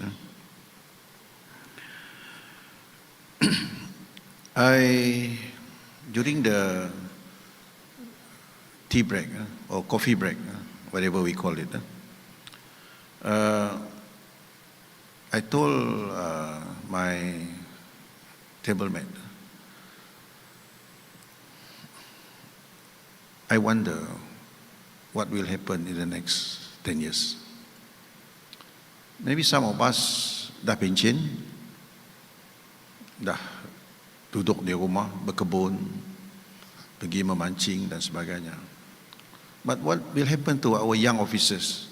I know that some of you are still very young, below 50, or some of you maybe early 50s, and you still need to face the challenges in the next 10 years in civil service. And I ask myself sometimes, what will happen in the next 10 years? And if you go back to the last 10 years, the scenario is very different. Or even when we start to join the civil service, those of you who are same generation with me, I know that a lot of you here are the same generation with me, late 50s. If you all still remember when we start to join the civil service, how is the scenario? If you all still remember, if we have to prepare a board papers, what did we use? We use psychostyle. You all still remember that. When we use psychostyle, if it happened that there's a mistake in our board papers, you have to retype it again and you have to redo it again. I remember those days when we start to join the civil service, we have our big telephone on our table.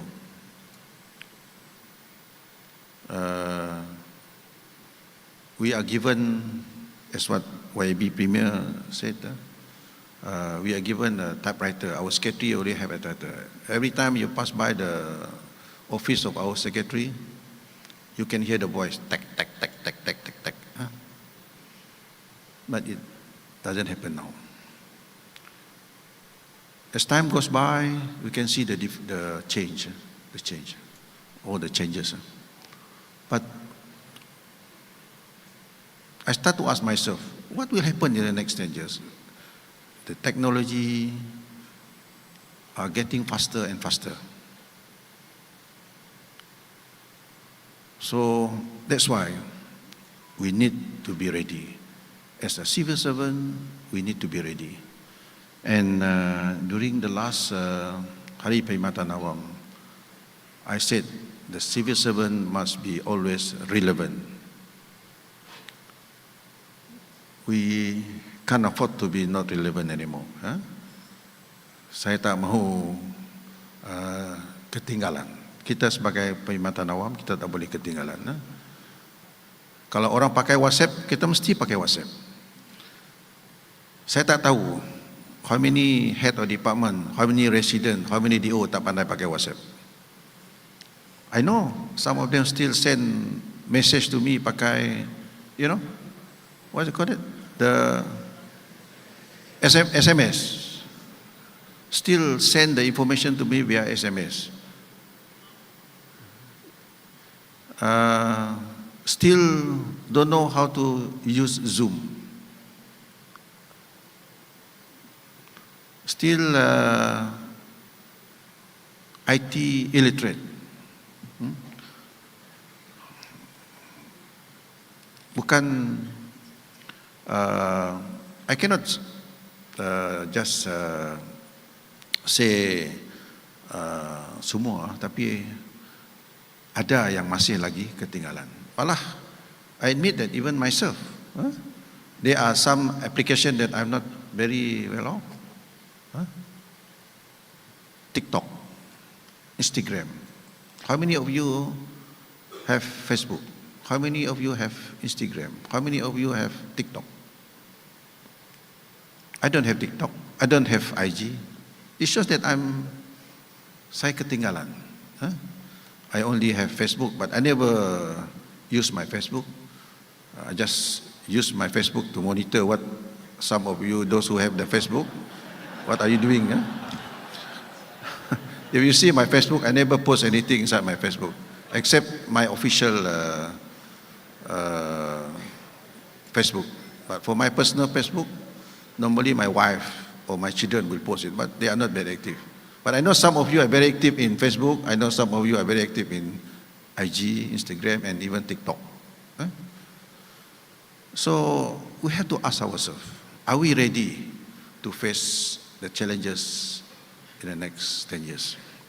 So today's session, the most important thing here is to understand what is the role of our civil servant, what is the role of HOD. That's why I informed Datuk Madam Grace, I want to get all the head of department to be around today. Of course, there are some who are not be able to join us because due to some unforeseen circumstances. They inform me about that. It's okay. But the most important thing that we want to share here today is our role as a head of department and to create awareness. When I asked Madam Grace just now, how many of our civil servants are using SAS mobile?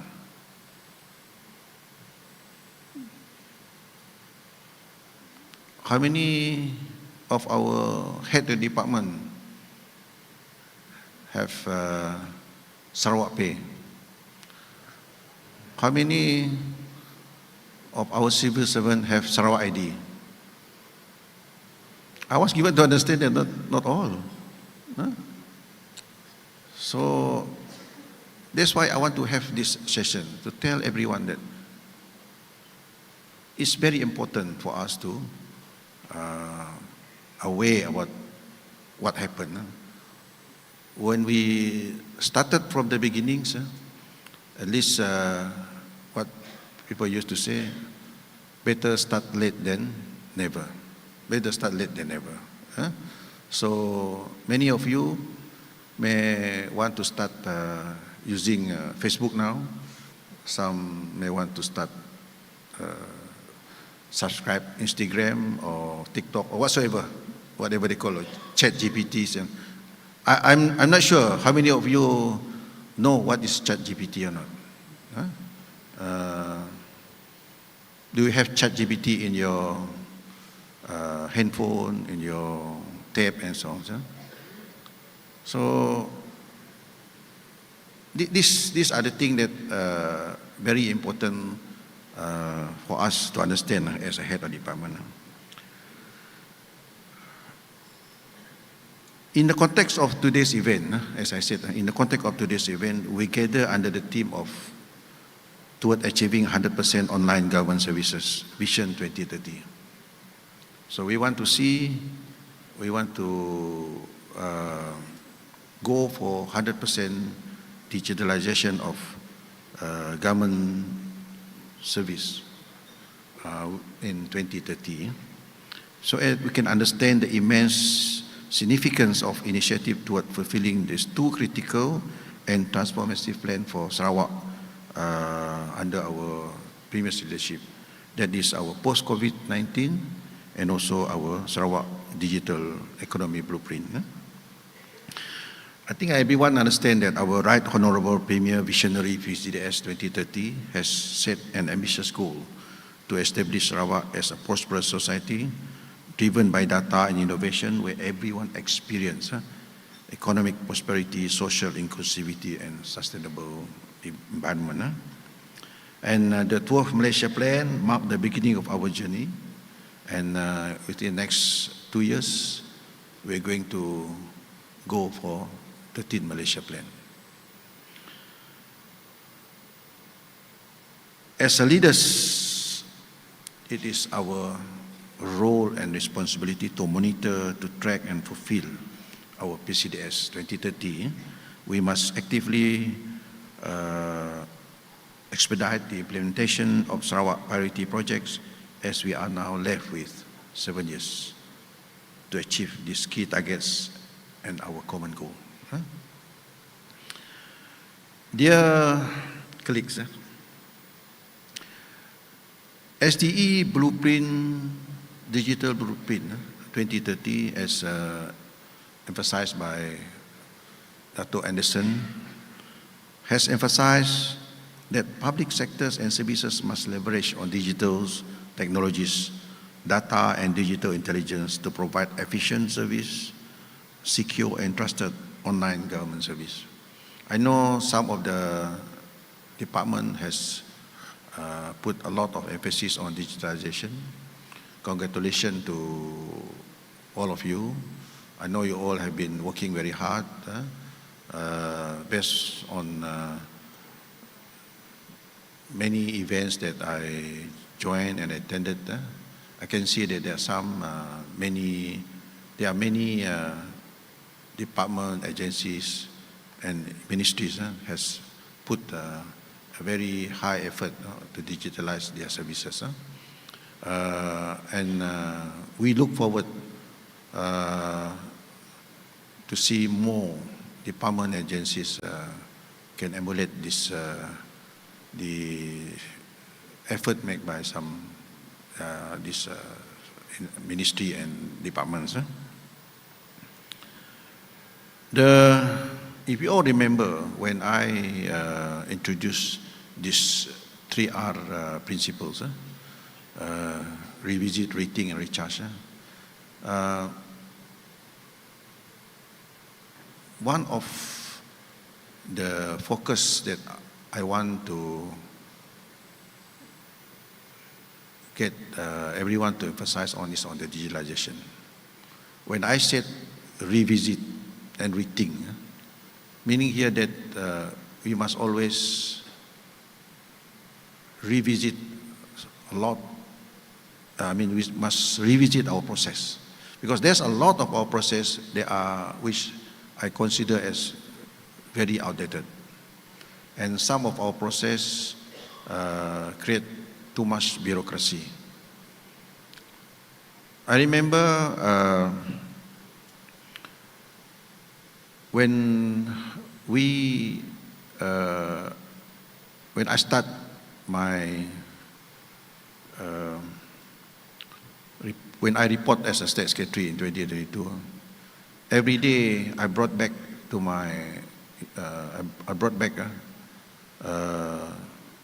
few boxes of documents, and most of the documents inside the box are the leave application. I have to approve all the application physically. Now, as you all aware, everything are now digitalized. Now approval can be made through anywhere we go. Even head of department, some of you who wish to apply for leave or traveling request, you can just use your handphone. You can apply your leave online anywhere. Even if you feel free in the toilet also, you can apply for your leave. If you are, while you are facing the traffic jam, you can also go into your handphone and so on. Alhamdulillah, thank you. Congratulations to SSTU, who has done a very good job. Of course, slowly, this is something dynamic. We cannot expect everything to be digitalized overnight. So we have to be very patient, and we want to ensure that a lot of our services need to be digitalized. But the most important thing to me is, as I advise science and our digital unit, whatever system or whatever apps that you want to create, it must be very friendly. That's the most important thing. I don't want to see any apps or any system that you create. I have to open, I have to key in through too many steps. This is the most important thing, because as a human being, sometimes you have the patience. If you have to key in up to 10 times, or you have to wait for 5 minutes for the system to be on live, I don't think you can wait for it. So, Alhamdulillah, I think based on the advice, science, our SCS digital unit has done a good job. So they keep on improving. As I said, this process is not something that we can just achieve overnight, but we must be very patient. And we expect the process can be improved from time to time. That's why, as I said, we must always revisit, we must always rethink how to improve it, and we recharge, meaning that we should ensure that it is implemented. And another thing also that I advise our secretariat regard to this digitalization, we have our state blueprint, digital blueprint, but it must not just remain as a blueprint. It must be implemented. The action must be there. Otherwise, it just becomes a blueprint. That's why, as I said, in order to get this done, there are a lot of challenges that we have to face. I was given to understand that currently we have identified 1,106 government services available to our rakyat. Out of these 517 services, or 46% are still being handled manually. this is a clear indication of the significant work ahead of us. There are a lot of things need to be done by us, because we still have 46% of our services to the Rakyat are still manually. By 2025, we aim to have 50% of these services available online. By 2027, this target should increase to 80%, and by 2030, we hope we are able to achieve 100%. However, I believe that as we move toward 2030, time changes,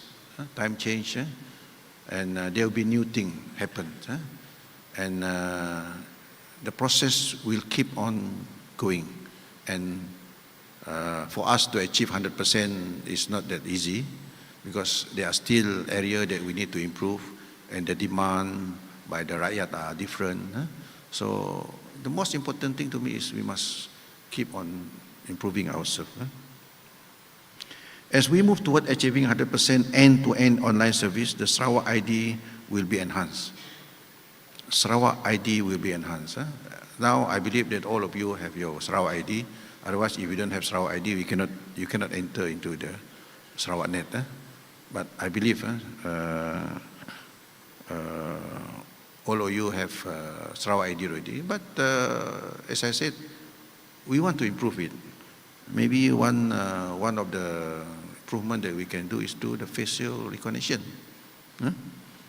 And however, the successful of the Sarawak ID heavily depend on all of us. Myself, all of you as a head of department, we have to give priority to this. And therefore, head of departments must be actively involved in this transformation. This effort is not just about leveraging the technology, it is also making it easier for businesses to operate and for citizens to access services seamlessly. Meeting this 100% target is part of our commitment to deliver a modern, responsive and fully digital government by 2030 for the Rakyat.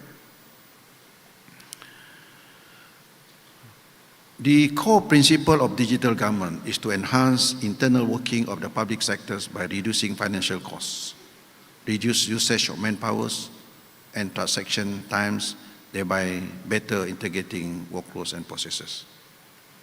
When we talk about reducing financial costs, there are a lot of areas which, to me, through digitalization, we can reduce costs.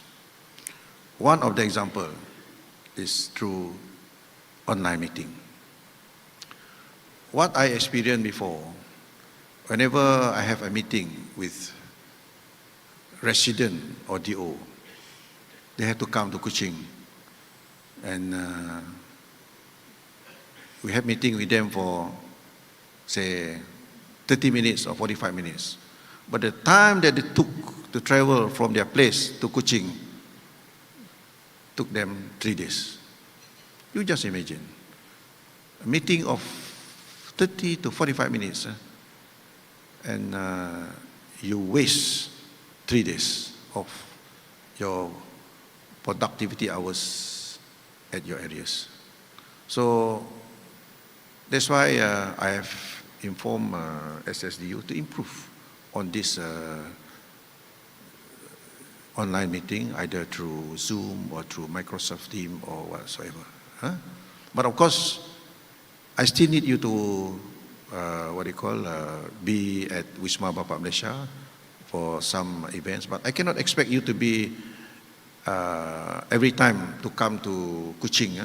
Of course, I believe that you all also have some bigger responsibility at your division and also at your district. This is one of the examples that to me it really saves costs and it also saves manpower. And the other thing also that project also that SDU may want to look into is on the project monitoring. As you all know now, when it comes to the project monitoring, we have to go to the place, we have to inspect and so on, physically. But there are also improvement that we can make, maybe through our drone or whatsoever, which to me,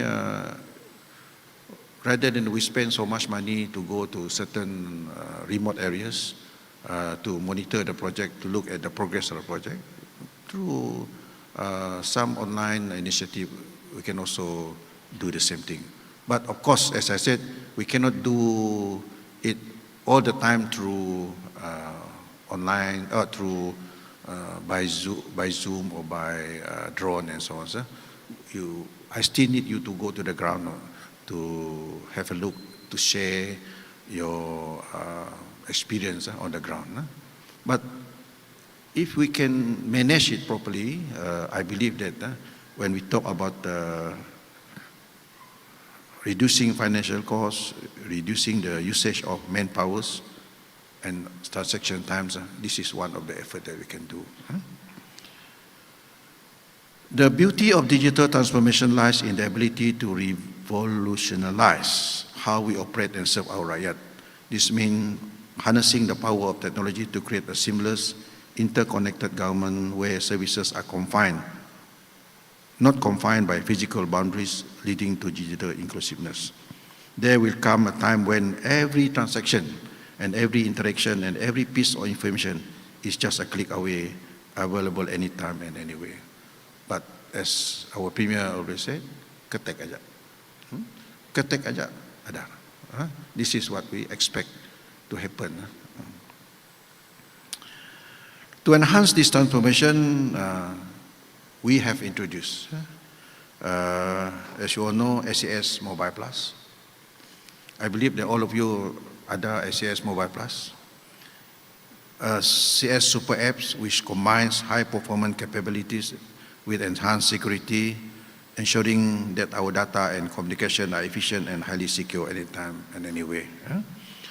SES Mobile Plus empowers our civil servants to perform their duties digitally, aligning with our vision of a fully digital government workforce. We will launch the SES Mobile Plus later on, and we look forward to a more efficient, connected and responsive government. Please provide feedback to our SES Digital Unit.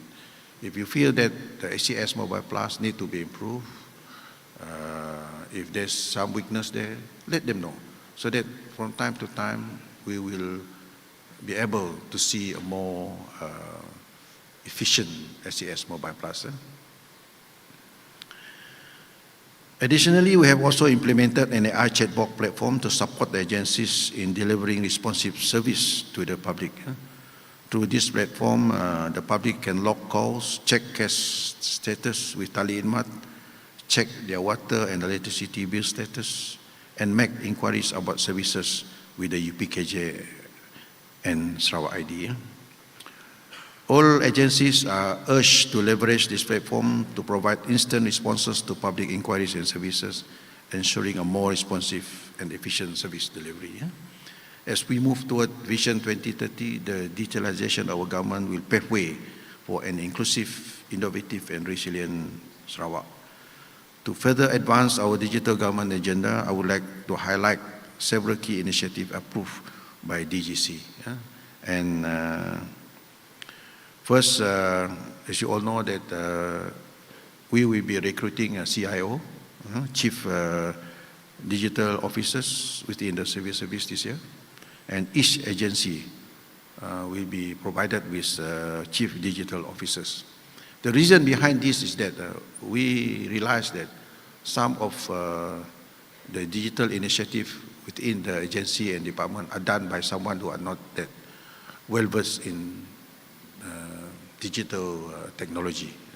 So we want to have a dedicated officers to help some agencies to digitalize their initiative, and of course they will report to our state digital unit so that all the initiative by certain ministry and department can be coordinated.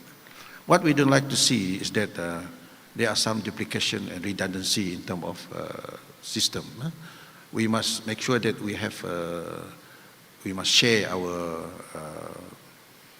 system. Say, for example, if Department A have good system, they can share it with Department B and share with Department C. That means that Department B, Department C, they don't have to create another system.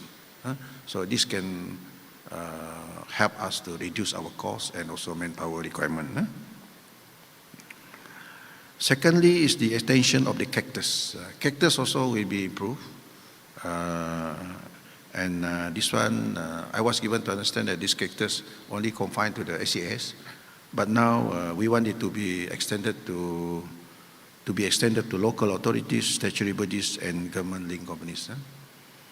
As you all know, the cactus enable online and digital correspondence between all integrated email notification and is linked with our SEI's mobile. At these junctures, I would like to mandate all the heads of to ensure that the full adoption and utilization of this system in the SES mobile. Please monitor and make sure that your staff are using SES mobile, so that we can use that apps to share information, to provide better services to the rakyat. Thirdly is the provision of laptops. Now we already agree that SES employees of grade 29 and above we provide provision for them to own a laptops, to have a laptops. This initiative will ensure that our workforce is equipped to perform their duties efficiently regardless of their location. Next is digital signature and digital document. The Electronic Sarawak Government Activities Ordinance 2022, gazetted on the 1st June of 2023, allowed digital signatures. Now we allow digital signatures. And hence, I want all the head of departments to incorporate this in your work and service design. After this, I was given to understand there will be some launching on that subjects. This initiative are component to our digital government plan, and I expect all head of department to prioritize and support their implementation. On top of this initiative, I call all the head of department to fully commit to several critical objectives to propel our digital government initiative forward.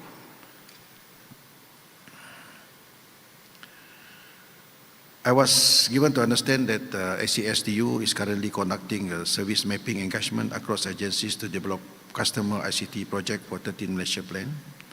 And I want commitment by all HOD to make it happen. Secondly, agencies must prioritize the digitalization and cataloging of their data. As emphasized in the State Digital Blueprint, this initiative is to unlock the power of government data. As you all know, that data is very important. I went to one of the discussion room just now, and I'm happy to see that efforts by various departments and ministries to go seriously into this. I share my experience sometimes with our premiers and with ministers. Sometimes during some event, for example, premier call and ask me as a state secretary. Of course, I believe some of you may have the same experience, asking us about certain information, which sometimes we don't have the information of the CAP. I remember when I was in Lundu, Premier asked me, is this Lundu covered by our state geopark? I have to call Datuk Zaidi, I have to call Datuk Abdullah to get the information. During one of the sessions in Bintulu, YAB Premier asked me, how many megawatt Bintulu Samalaju turbine CCGT can produce? I don't have the information of the CAP, so I have to call SEB. I have to call, I remember that time I called Dr. Angelia to provide me with the answers. So what I dream to have is that one day we can have our own, what I told our digital unit, a mini Google, or whatever we call it. All the information are kept here. But that needs everyone to share their data. Say, for example, if Premier happened to ask me, how many acres of the state are covered by forests? I can just Google through that apps and the answer will come. So that means Forest Department will have to share this data with our central secretariat. Same also, if someone asks us how many acres of our area in Sarawak are covered by pit soil, I don't think I can answer it off the cuff. So I have to call Dr. Luli to ask her on the data. But if I have that apps where I can, Google, and the answer can appear immediately, I can just share it with everyone. And I believe some of you also share the same experience. Sometimes Premier call you, your ministers call you, what I call as soalan cepu emas. Soalan that you cannot answer immediately, where you have to call your officers, you have to call your colleagues and so on to give the answers. Because as a head of department, we can't expect ourselves to know everything. Even if you ask me, how many number of civil servants do you have in Sarawak? I cannot answer off the cuff because the number keep on changing every day. So I have to call SCS, SHRU, to give me the answers. So this is very important for us to look into. So of course, there are certain layers that the information can be shared. We cannot expect all the information to be shared by all layers of information can be shared to everyone. Maybe to certain head department, you can share certain layers. To some certain level of officer, you can share certain layers. So these are the things that I would dream to see happen in our civil service. Dear colleagues, the core principle of digital government is to enhance the internal working of the public sector by reducing financial costs, as I mentioned to you just now. So achieving this vision requires unwavering focus and dedication from each of one. Termasuk saya, termasuk anda semua. We have to work as a team. We can't afford to work in silo. You must remain committed with our targets to keeping the ultimate outcome in the mind, driven by SCS values. Dear colleagues, as you all know that YAB Premier has been awarded with leadership awards, very high level of leadership award in technology. And as what Premier said, this award is not just for him. It's for the people of, it's for the Sarawak. It's for the Sarawak. And as Premier said, this is due to the team effort of everyone, including you all. So one of the reasons why YAB Premier was given the awards is because he walked the talks. Maksudnya, dia melaksanakan apa yang dirancang. That's why I would like to see our digital blueprint. It's not just about the blueprint. We must make sure that our digital blueprint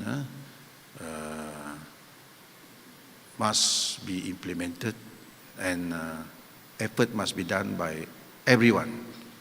Termasuk saya dan rakan-rakan semua untuk memastikan ianya dapat kita laksanakan dengan sebaik-baiknya. And let us ourselves, are we ready? Are we as a civil servant ready or not to face future challenges? Sama ada 10 tahun, 5 tahun, 3 tahun akan datang. Bukan hanya 10 tahun, maybe 3 years, next 3 years. The challenges, the working environment dengan kita adalah berbeza. As what our friend from Accenture shared with us just now, our new generation of civil service are different. It's not like us. It's not like us. The new generation who are newly recruited at the age of 21, 22, 23, they are very different. So they are more IT savvy. Are we ready to face these challenges? And as what mentioned or shared just now by our friend, there are a lot of disruption happen. So many disruptions happen. And we don't know what other disruption that will happen next year or year after next year. So are we ready to face all this?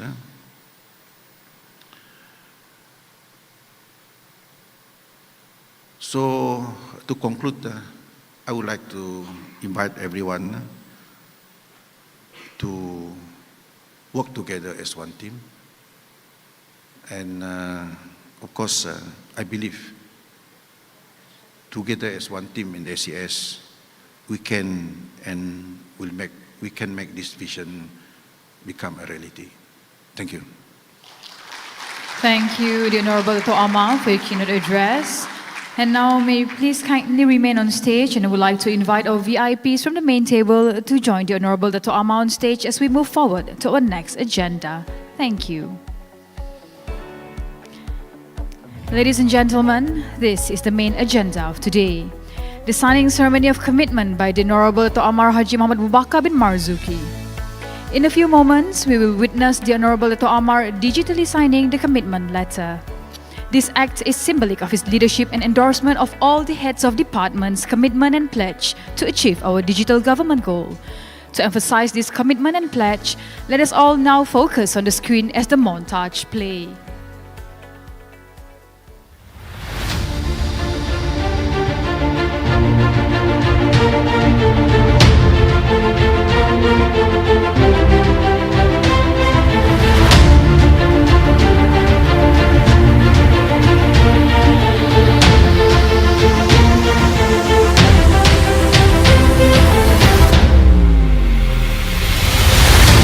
Under the Sarawak Digital Economy Blueprint 2030, the Sarawak government also aims to accelerate the transformation of the public sector and services by focusing on increasing the ease of doing business and achieving 100% end-to-end online services.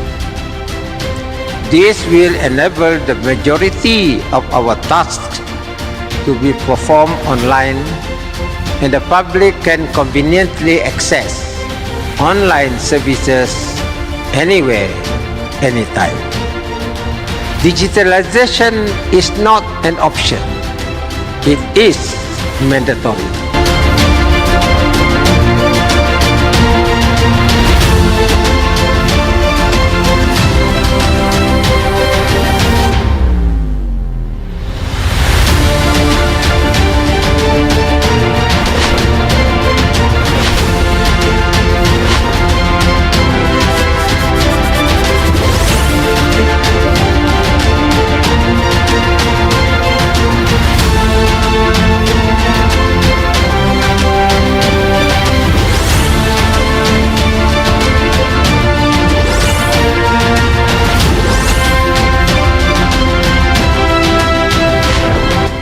On behalf of our civil service, we pledge our continuous commitment wholeheartedly to ensure the successful implementation of all initiatives under PCDS 2030 for the development and the progress of Sarawak.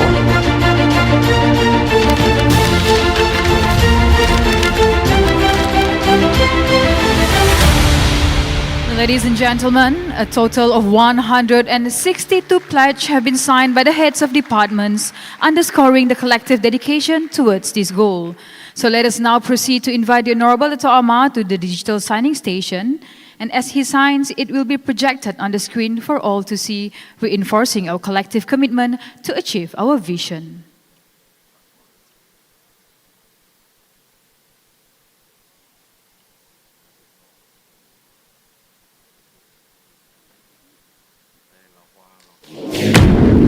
Ladies and gentlemen, please join me in a big round of applause to celebrate our shared commitment to the future of Sarawak's government digital transformation.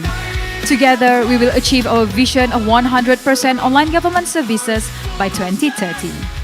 So, ladies and gentlemen, our next agenda, the official launch of SCS Mobile Plus. With that, we would like to invite Mr. Buisiai bin Saman, Chief Executive Officer of Science, and Yang Berbahagia Datuk Dr. Anderson Tiong up on stage for this moment.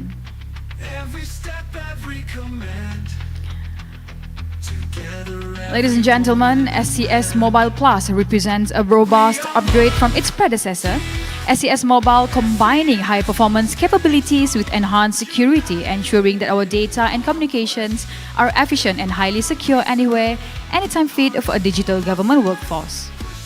As the Sarawak State Secretary proceeds to the launching gimmick, without further ado, let's welcome Yang Berhormat Datuk AMAR to officially launch the SCS Mobile Plus by placing the iPad into the holder in the count of 3, 2, 1.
Ladies and gentlemen, let's give a big round of applause for the launch of SCS Mobile Plus. So, ladies and gentlemen, we now move on to the SCSDU Digital Awards 2024. These awards recognize the outstanding achievements and contributions of government officers and agencies in advancing Sarawak government's digital transformation initiatives, beginning with the best data cataloging agencies. This year, SCSDU implements the SCS Data Cataloging Program, targeting all 12 ministries and 52 agencies involving over 170 participants. The top 5 agencies have been selected based on the quality of their data catalog output, active participation, and quality leadership. As each agency is called, we invite the head of department to lead the data officers up to the stage to receive the award from the Honourable Datuk AMAR.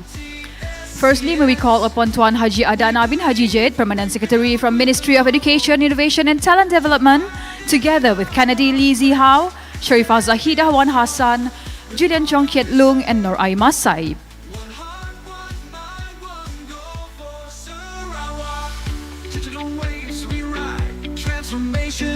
Congratulations to the Ministry of Education, Innovation and Talent Development.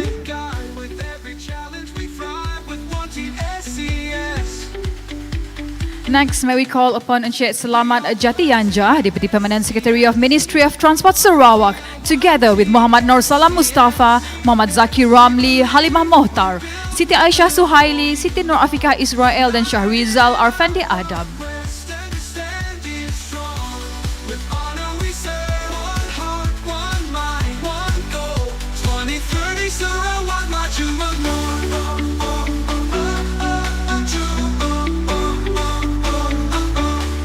Congratulations to the Ministry of Transport Sarawak.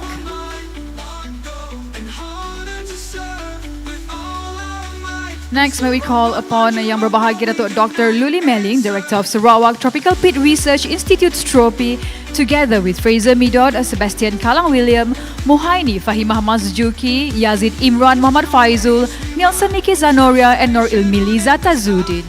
Innovation, our trusted guide. With every challenge we thrive with one team SES. One heart, Congratulations, Sarawak Tropical Peat Research Institute. one vision we stand. One heart, Next, may we call upon Yang Berbahagia Datuk Dr. Yeo Tiong Chia, Chief Executive Officer of Sarawak Biodiversity Centre, together with Gilbert Lau Sekung, Muhammad Farhana Darwin Azri, and Selwyn Jawoy Edward. our one team SES. We believe, we build, we belong, united in our quest and standing strong. With honor we serve, one heart, one mind, one goal. 2030 Sarawak. Next, may we call upon Encik Jack Liam, Controller of Natural Resources and Environment Board Sarawak and REB, together with Nur Azima Muhammad Dahlan, Rohaida Wati Abdul Rahman, Mitchell Bay Samuel, Jennifer Luyan Rong, then Muhammad Rudi Tukirin.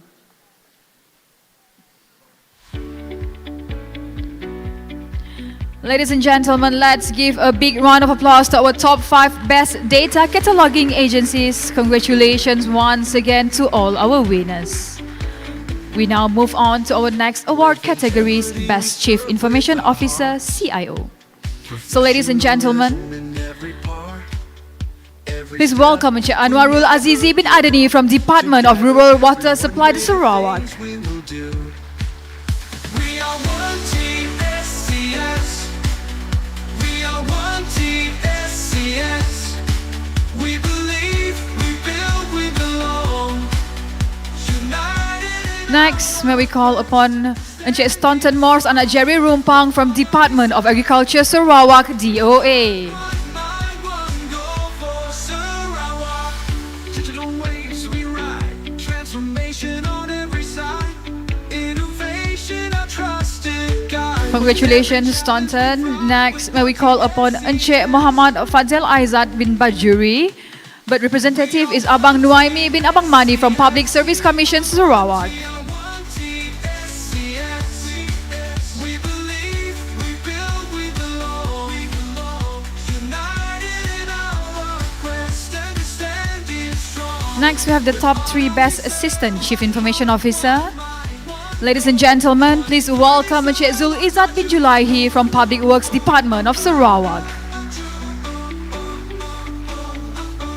One vision we stand. One heart, one mind, one goal. And honor to serve with all our Next, may we call upon Puan Hadijah binti Johar from Department of Agriculture Sarawak, DOA.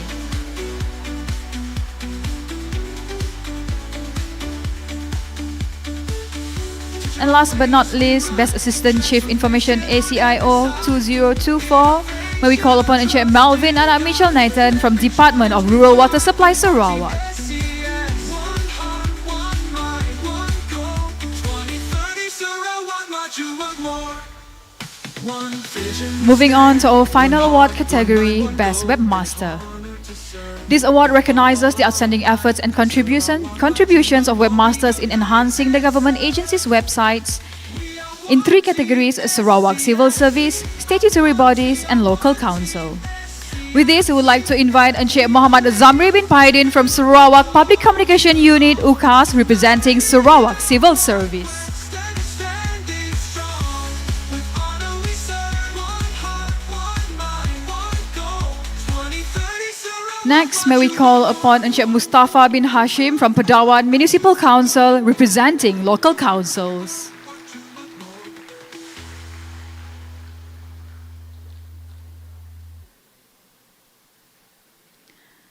Last but not least, may we call upon Encik Muhammad Rudi bin Tukirin, representing statutory bodies from Natural Resources and Environment Board and REB.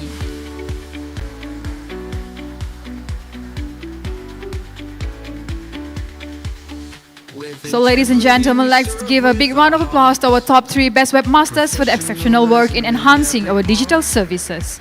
Thank you, the Honourable Dato' Amar and VIPs for presenting these awards, and may we invite the Honourable Dato' Amar and distinguished guests to proceed back to their seats for our next agenda. To capture this memorable moment, our photographer will be taking the picture from the stage, capturing the entire hall from the top down. So may I please ask everyone to arrange themselves and ensure we have a clear view of all participants. May we have all participants and head of departments to stand up. Digital waves we ride, transformation on every side, innovation our trusted guide. With every challenge we thrive, with one team SES. All right, once everyone is in place, we will proceed with the group photo. One team SES. We believe Here, everyone, please look towards the stage and give us your best smile. And if it's possible, can we shout one team SES, everyone? In the count of 3, 2, 1. One team. All right, thank you so much, everybody. Thank you.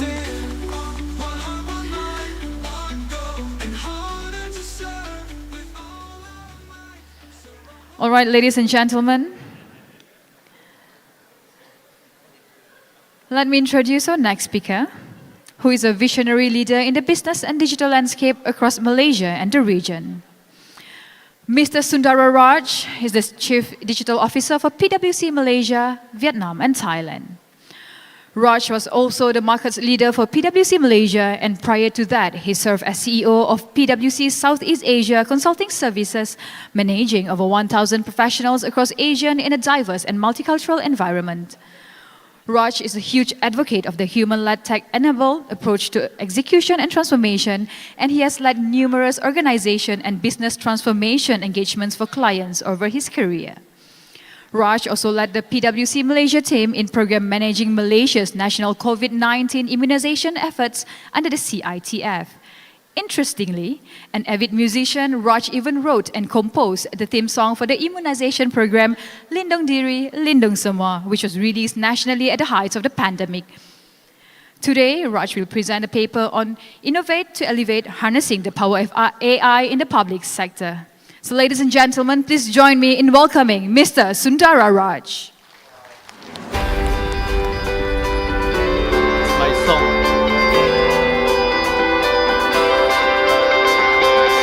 Tiap hari penuh cabaran, menghadapi ketidaktentuan. Thank you very much, Dato' Amar, Dato', ladies and gentlemen, friends.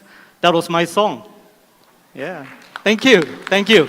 I consider it a one-hit wonder. It wasn't a hit, it wasn't a wonder, so it was just one song, right? But one thing I just wanted to say is I was walking, we did a rehearsal here yesterday, and they played this song, and it brought back a lot of memories for me when we did the COVID program, which was a couple of years ago. So I went back to my WhatsApp group. We still have that WhatsApp group with all the ministers last time, and many of you might have been there. And one word kept coming up when I scrolled down, and that word was Sarawak. You guys were leading the pack. You guys were Tahniah Sarawak. We have to follow Sarawak. You guys were the beacon of what we were looking for. So congratulations. So it's a real honor for me to be here today to talk to all of you because I'm in a crowd which knows how to make things happen, right? But today we're not going to talk about COVID. Don't want to talk about COVID, right? We're going to talk about AI. What is AI? Artificial intelligence. Or some people call it almost intelligent. Some people even call it artificial insights. You can call it what you want, ladies and gentlemen. But remember, the opposite of artificial intelligence is what? Natural stupidity. So you don't want to be naturally stupid. So as much as we hate the word, like ESG, sampai muak dengar ESG, AI is going to be in your face, whether you like it or not. Yeah? And today I want to talk to you about innovating to elevating, and how AI is going to help you innovate as a civil service, as a public sector in Sarawak, to elevate your performance. right? And it's very interesting when you think about it. You think that AI is a panacea, it's something that you just inject like the COVID virus immunization vaccine and everything goes away. No. AI is something that will enable you to elevate the civil service, and you'll see that soon. All right? But as they say, seeing is believing. And for me, I've been in the firm for a very long time, as you can see with the color of my hair. Some people reminded me that COVID is over, the hairdressers are open, you can go and have a haircut. I decided to ignore them. But for me, the passion is not just about the technology. I'm the chief digital officer for the firm. I've taken many roles in the firm. Sometimes I forget. But for me, it's about what the people side of AI is going to impact us. So I call it innovation, you can call it, elevation, whatever, but it is human-led, tech-enabled innovation that we want. It has to be human-led. So I did a project for Bursa Malaysia where we wrote 5 guidebooks for the PLC transformation. And I coined a hashtag, which is being used everywhere. Digital is about people. Then after that, digital is about business. And finally, digital is about technology. So, seeing is believing. Have a look at some of these statistics. It's very important that we have empirical evidence when we talk about AI, right? Because sometimes there's just so much hype around these things. But if you look at some of these empirical evidence, you can see, this is AI, how much improvements you can get in healthcare, in productivity, in safety, and most importantly, in job satisfaction. And that's what I want to talk to you about today. Your jobs are going to change. Your lives are going to change with AI. Do I sound like an evangelist? I do, right? That's how the hype happens, right? When you start getting people excited about it. But you can see very, very interesting statistics. And Dr. Amar talked about cost. Very important. We need to run a cost-efficient civil service. The citizens, the public, the rakyat are looking for that because money should be channeled for the right reasons. And you can see cost savings across these various countries. And by the way, those little images up there are AI generated. Interesting, eh? What AI can do. Is it starting to resonate a little bit? We'll get there eventually. But look at this. The Sarawak of the future. Also AI generated by me 2 days ago. On my mobile phone. I did 5 iterations of this.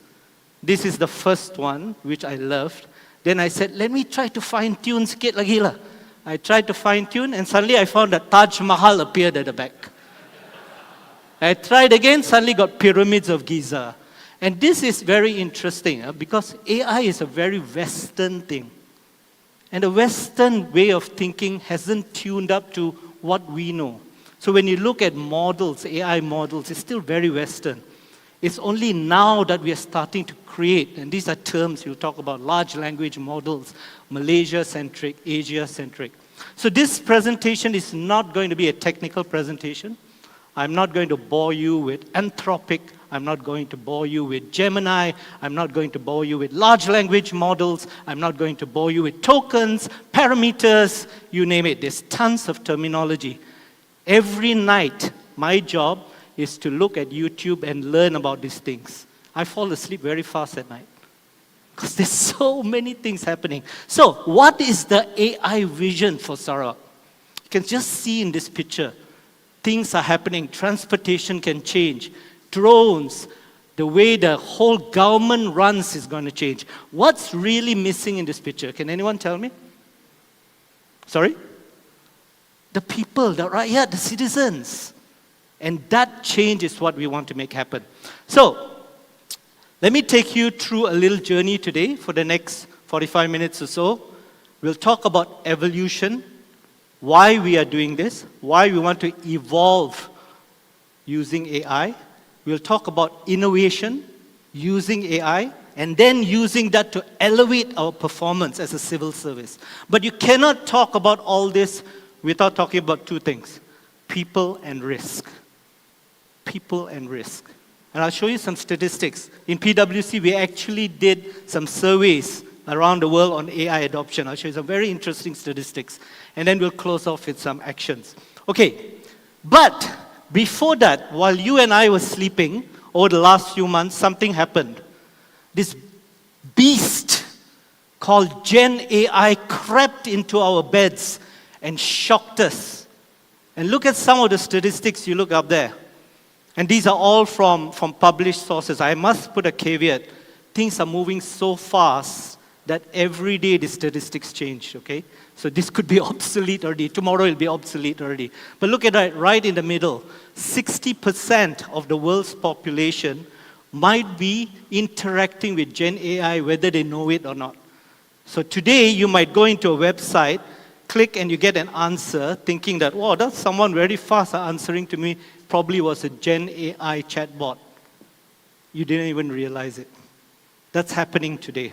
And you can look at that. Europol said that almost 90% of online content in the next couple of years will be generated by Gen AI. ChatGPT, you all know this, is statistics that's thrown all over the place. I know that AMAR, how many of you have ChatGPT on your mobile phones? Please don't be shy and put up your hands. All 4 of you? Quite a few, right? Quite a few. Did you do the paid version or the free version?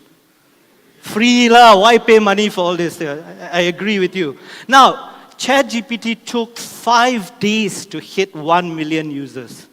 And you can see down there, Instagram took 2.5 months. Facebook, 10 months. Netflix, 3.5 years. You know how long it took ChatGPT to get 100 million subscribers online? 2 months. TikTok took 9 months to get 100 million people. WhatsApp, berapa lama? 40 months. So while we are sleeping, this thing is creeping up on us. And if we don't rise up to the challenge, my friends, we are going to be left behind. And there's a lot of savings. You look at it down there, 5 hours a week saved. You just multiply that. That's a lot of savings, kan? It's a lot of savings. But it also comes from the other side. Let's look at the other side. Look at the statistics on there. It consumes a lot of power. 12,000 megawatts to train GPT-4. I'll tell you about GPT-4 in a little while. That's a lot. Look at the number of houses. This is US statistics. Every day, apparently, this statistics is very US-centric, apparently ChatGPT uses 500,000 kilowatts every day, which is about 180,000 US homes consumption. That's quite a lot. Every time you do a search, like I did just now, a search on ChatGPT, it consumes 500 milliliters of water, 1 bottle. So every time you say, what's the weather today? You have just eroded the environment with 1 bottle of water. So flip side, the pros, the cons.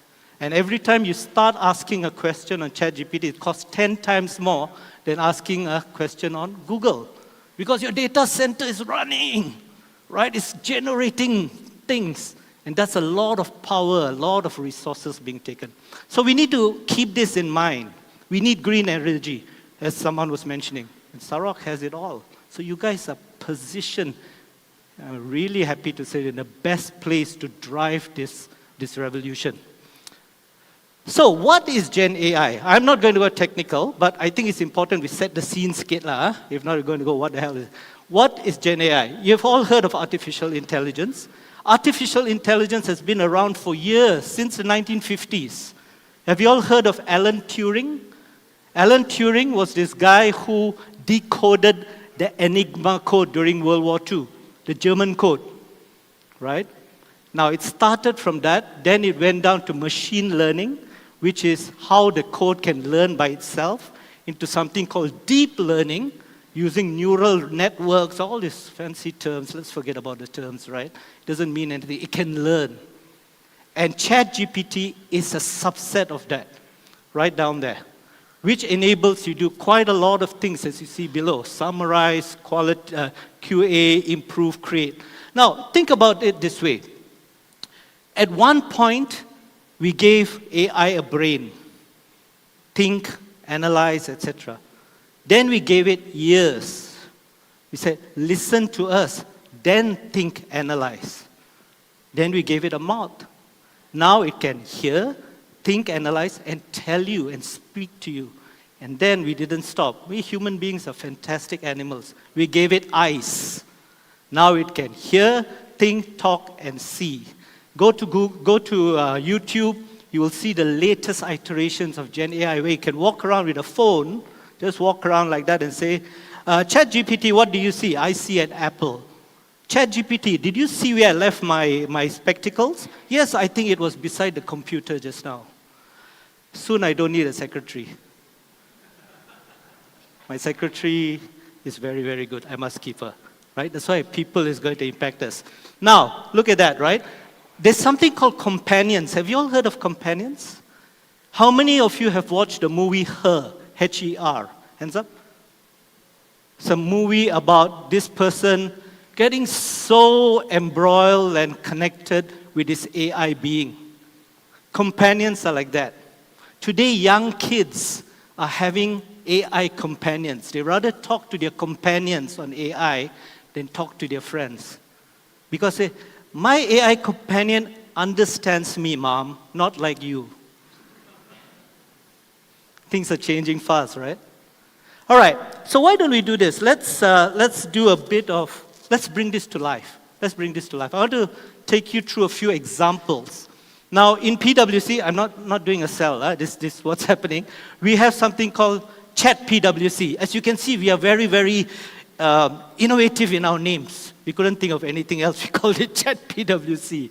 It's a closed domain open AI system. That means it's secure. That means I can upload anything. I put confidential information, confidential data, and it'll keep it secured, but it will use the whole internet to give you your answer. Today, we are also resellers for OpenAI globally, for ChatGPT Enterprise. So we're selling this to our clients, but this is what we use. I want to show you some examples on how I used, a few days ago, Chat PwC to summarize and to improve. Sure? You want to see how it looks like? Shall we do that? Okay. Now, let me go to the next slide. This is all a bit tricky. How many of you don't know this document? Put up your hands. Tak berani kan? Datuk AMAR kat sini, he was looking back, you know. How many of you have read this document back to front? There's one person there who deserves another award, I think, Datuk. Now, what I did is I uploaded this document. I've read it, but I said, let me read this. I've only got 5 minutes to see Datuk. I had 15 other reports to read. I want to make sure I look intelligent in front of him about this. So watch this little screen capture. This is actually what we did. All right? So it's a comprehensive document. I love this document. I've read it a few times. 240 pages. So the first thing I want to do is I upload my document into my Chat PwC or Chat GPT. Right? So it's uploading. Sometimes a bit slow, depends on the internet. And then I say, hey, can you summarize this document in 20 words? Because I only have 2 minutes with Dato' Amar sekarang. So I have to tell him what these documents are. 20 words. So it's looking, it's thinking, 20 words. Let's see what happens.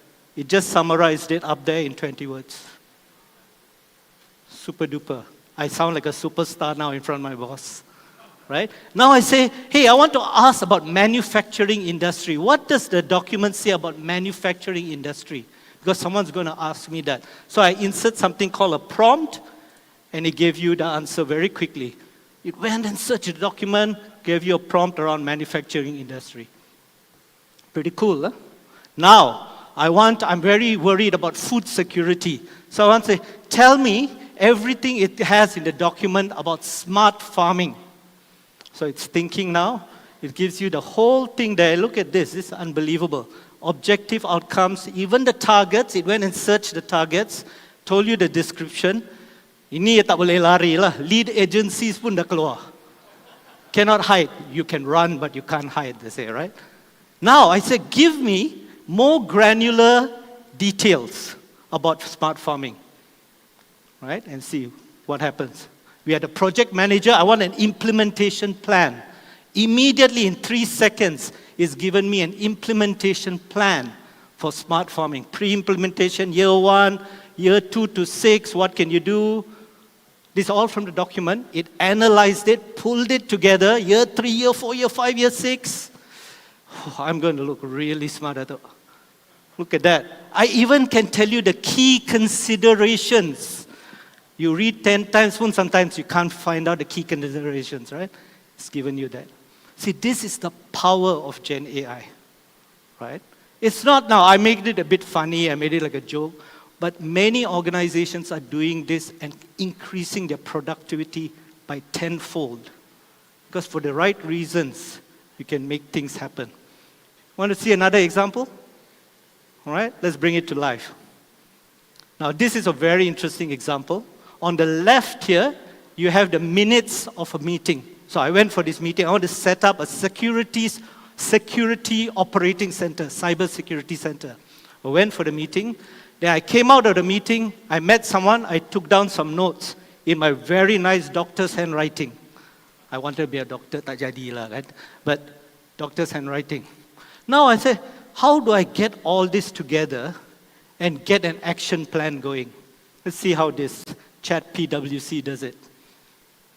So first thing, I'm going to upload these 2 documents into my secure domain. Okay, it must be secure. Right? If not secure, someone will steal my information. So I'm uploading both documents. Very simple. Takes some time. It just uploads the thing.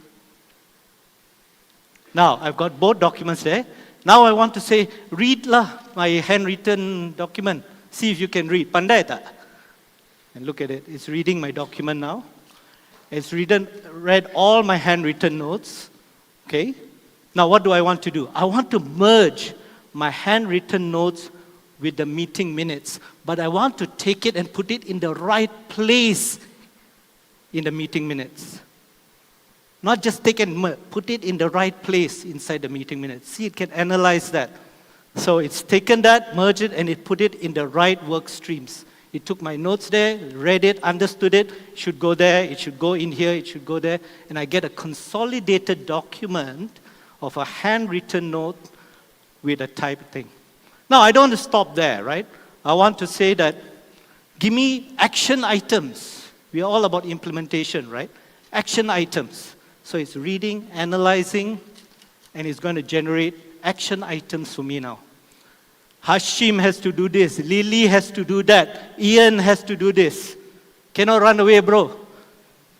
Have to do it, right? And then I don't want to stop there. I want to say, give me the risks and dependencies of this project.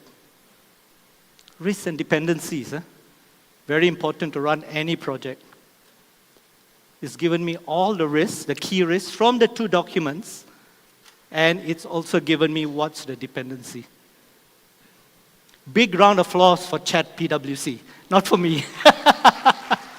See, you know who's going to be the hero, right? It's unbelievable stuff you can do. I took some very basic stuff here because I had to do it under license, right? But you can generate pictures, you can generate audio. As a struggling musician myself, I get very worried because there's a generative AI tool called UDIO, UDIO, which can generate 10 times better music than I can in 10 times less time, which is quite worrying, right? So there's a funny joke about all these things, ladies and gentlemen. You can do all this, but Gen AI has to be used in context. So there is a meme going around about Gen AI. I have these bullet points. I use Gen AI to expand it into an email. So I send it to you. The recipient gets the email, uses Gen AI to summarize it back to bullet points. If you don't use it in the right context, it's a waste of time. So, hope that gives you sort of a sense of the potential, right? Now let's go into what countries and governments are actually using it for already. So this is not theoretical, this is real stuff. You can see a lot of contracts, a lot of document management. Gen AI is already being used to create new stuff. You can look at even in Singapore, our colleagues from Singapore will know this very well. In Hong Kong and China, OpenAI is not allowed to operate, right? For various reasons, just like Google. But they created their own homegrown Gen AI large language model to do document management. In Australia, the tax services, like our My Tax, Gen AI just helps you fill up your tax form. You can ask queries on the fly as you're filling your tax form. And in Brazil, I love this one, where educational material, how wonderful is that? Educational material is being generated. All right? So a lot of potential. But let's talk about why should you be worried and why should you be excited at the same time about Gen AI, but more importantly, AI in general in the civil service. The reason is because public sector is evolving very fast, as you know, and today's conversation, launching your tool, your apps, itself says the same thing. The whole idea is to move from public sector 4.0 to 5.0. I think many of you are more familiar with this than I am. Today we are in 4.0. We are talking about digitalization. We are talking about apps. We are talking about one-stop shop. But in many countries, we are starting to move to 5.0, next gen, personalization. The civil service is now becoming your friend, your caretaker, your oversight, your enabler. Because the services that the civil service, the public sector is providing to the rakyat is very personalized. Cradle to grave services from the day you're born, to the day you go to school, to the day you go to university, to the day you come back, to the day you get a job, to the day you retire, to family management on the day that we pass away. The whole end-to-end thing is personalization. The word they use is hyper-personalization and hyper-contextualization. Two terms that we will ignore today, but I just wanted to say it because it sounds cool to use it, right? Now, here's a very complicated looking chart, but it is not, right? Just have a look at that. Public sector 4.0 is, if you look at all these things on the left, you will recognize it as, great, I'm doing all of this today. I'm doing smart technologies. We just did a launch just now, e-government, so citizen engagement. We are starting to talk about data-driven decision-making. We are starting to talk about cybersecurity, AI automation.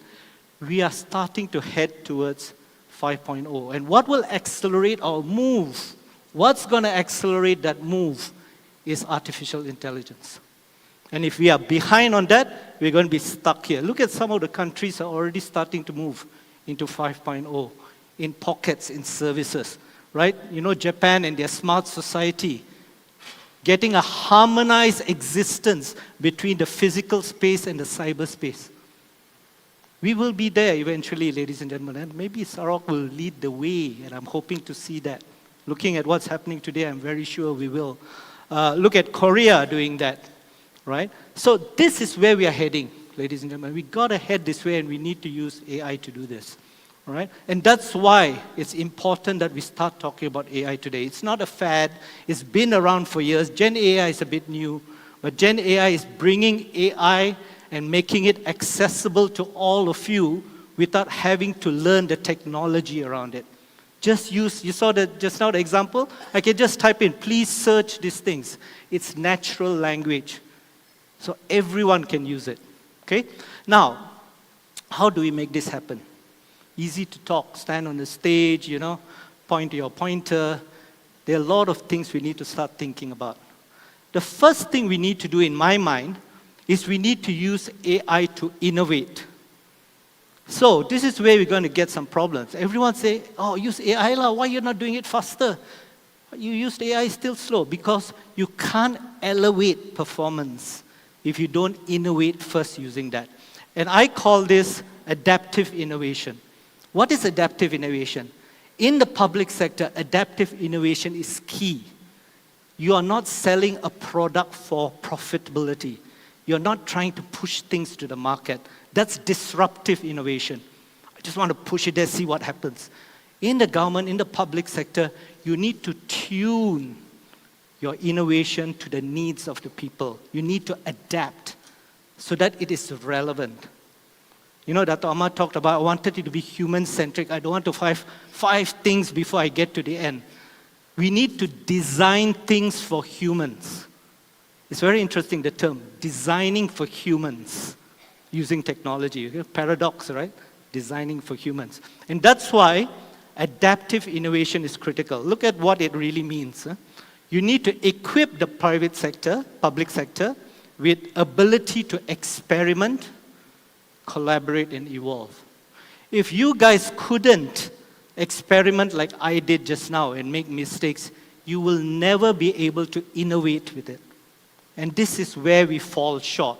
We don't provide our people with enough avenues to experiment, be curious, try it out, and most importantly, forgive people when they fail. Everyone must succeed. Most of the greatest innovations in the world came from failures. We need that safe environment to do that. And that's very important. We need the design for humans approach. Don't forget, Apple, iPad, all these technologies are great, but they're designed for humans. A 2-month-old baby can swipe things. A 95-year-old man can swipe things. It was designed for humans. Steve Jobs was designing for humans, obviously. Creative and forward thinking must be recognized in innovation. And the last one is where it all fails, I feel. And I've seen it working in public sector for many years. Quick wins. When things drag out too long, when your strategic blueprint is talked about and talked about and talked about, but no one sees a quick win, you start losing momentum and interest. And innovation is about showing wins.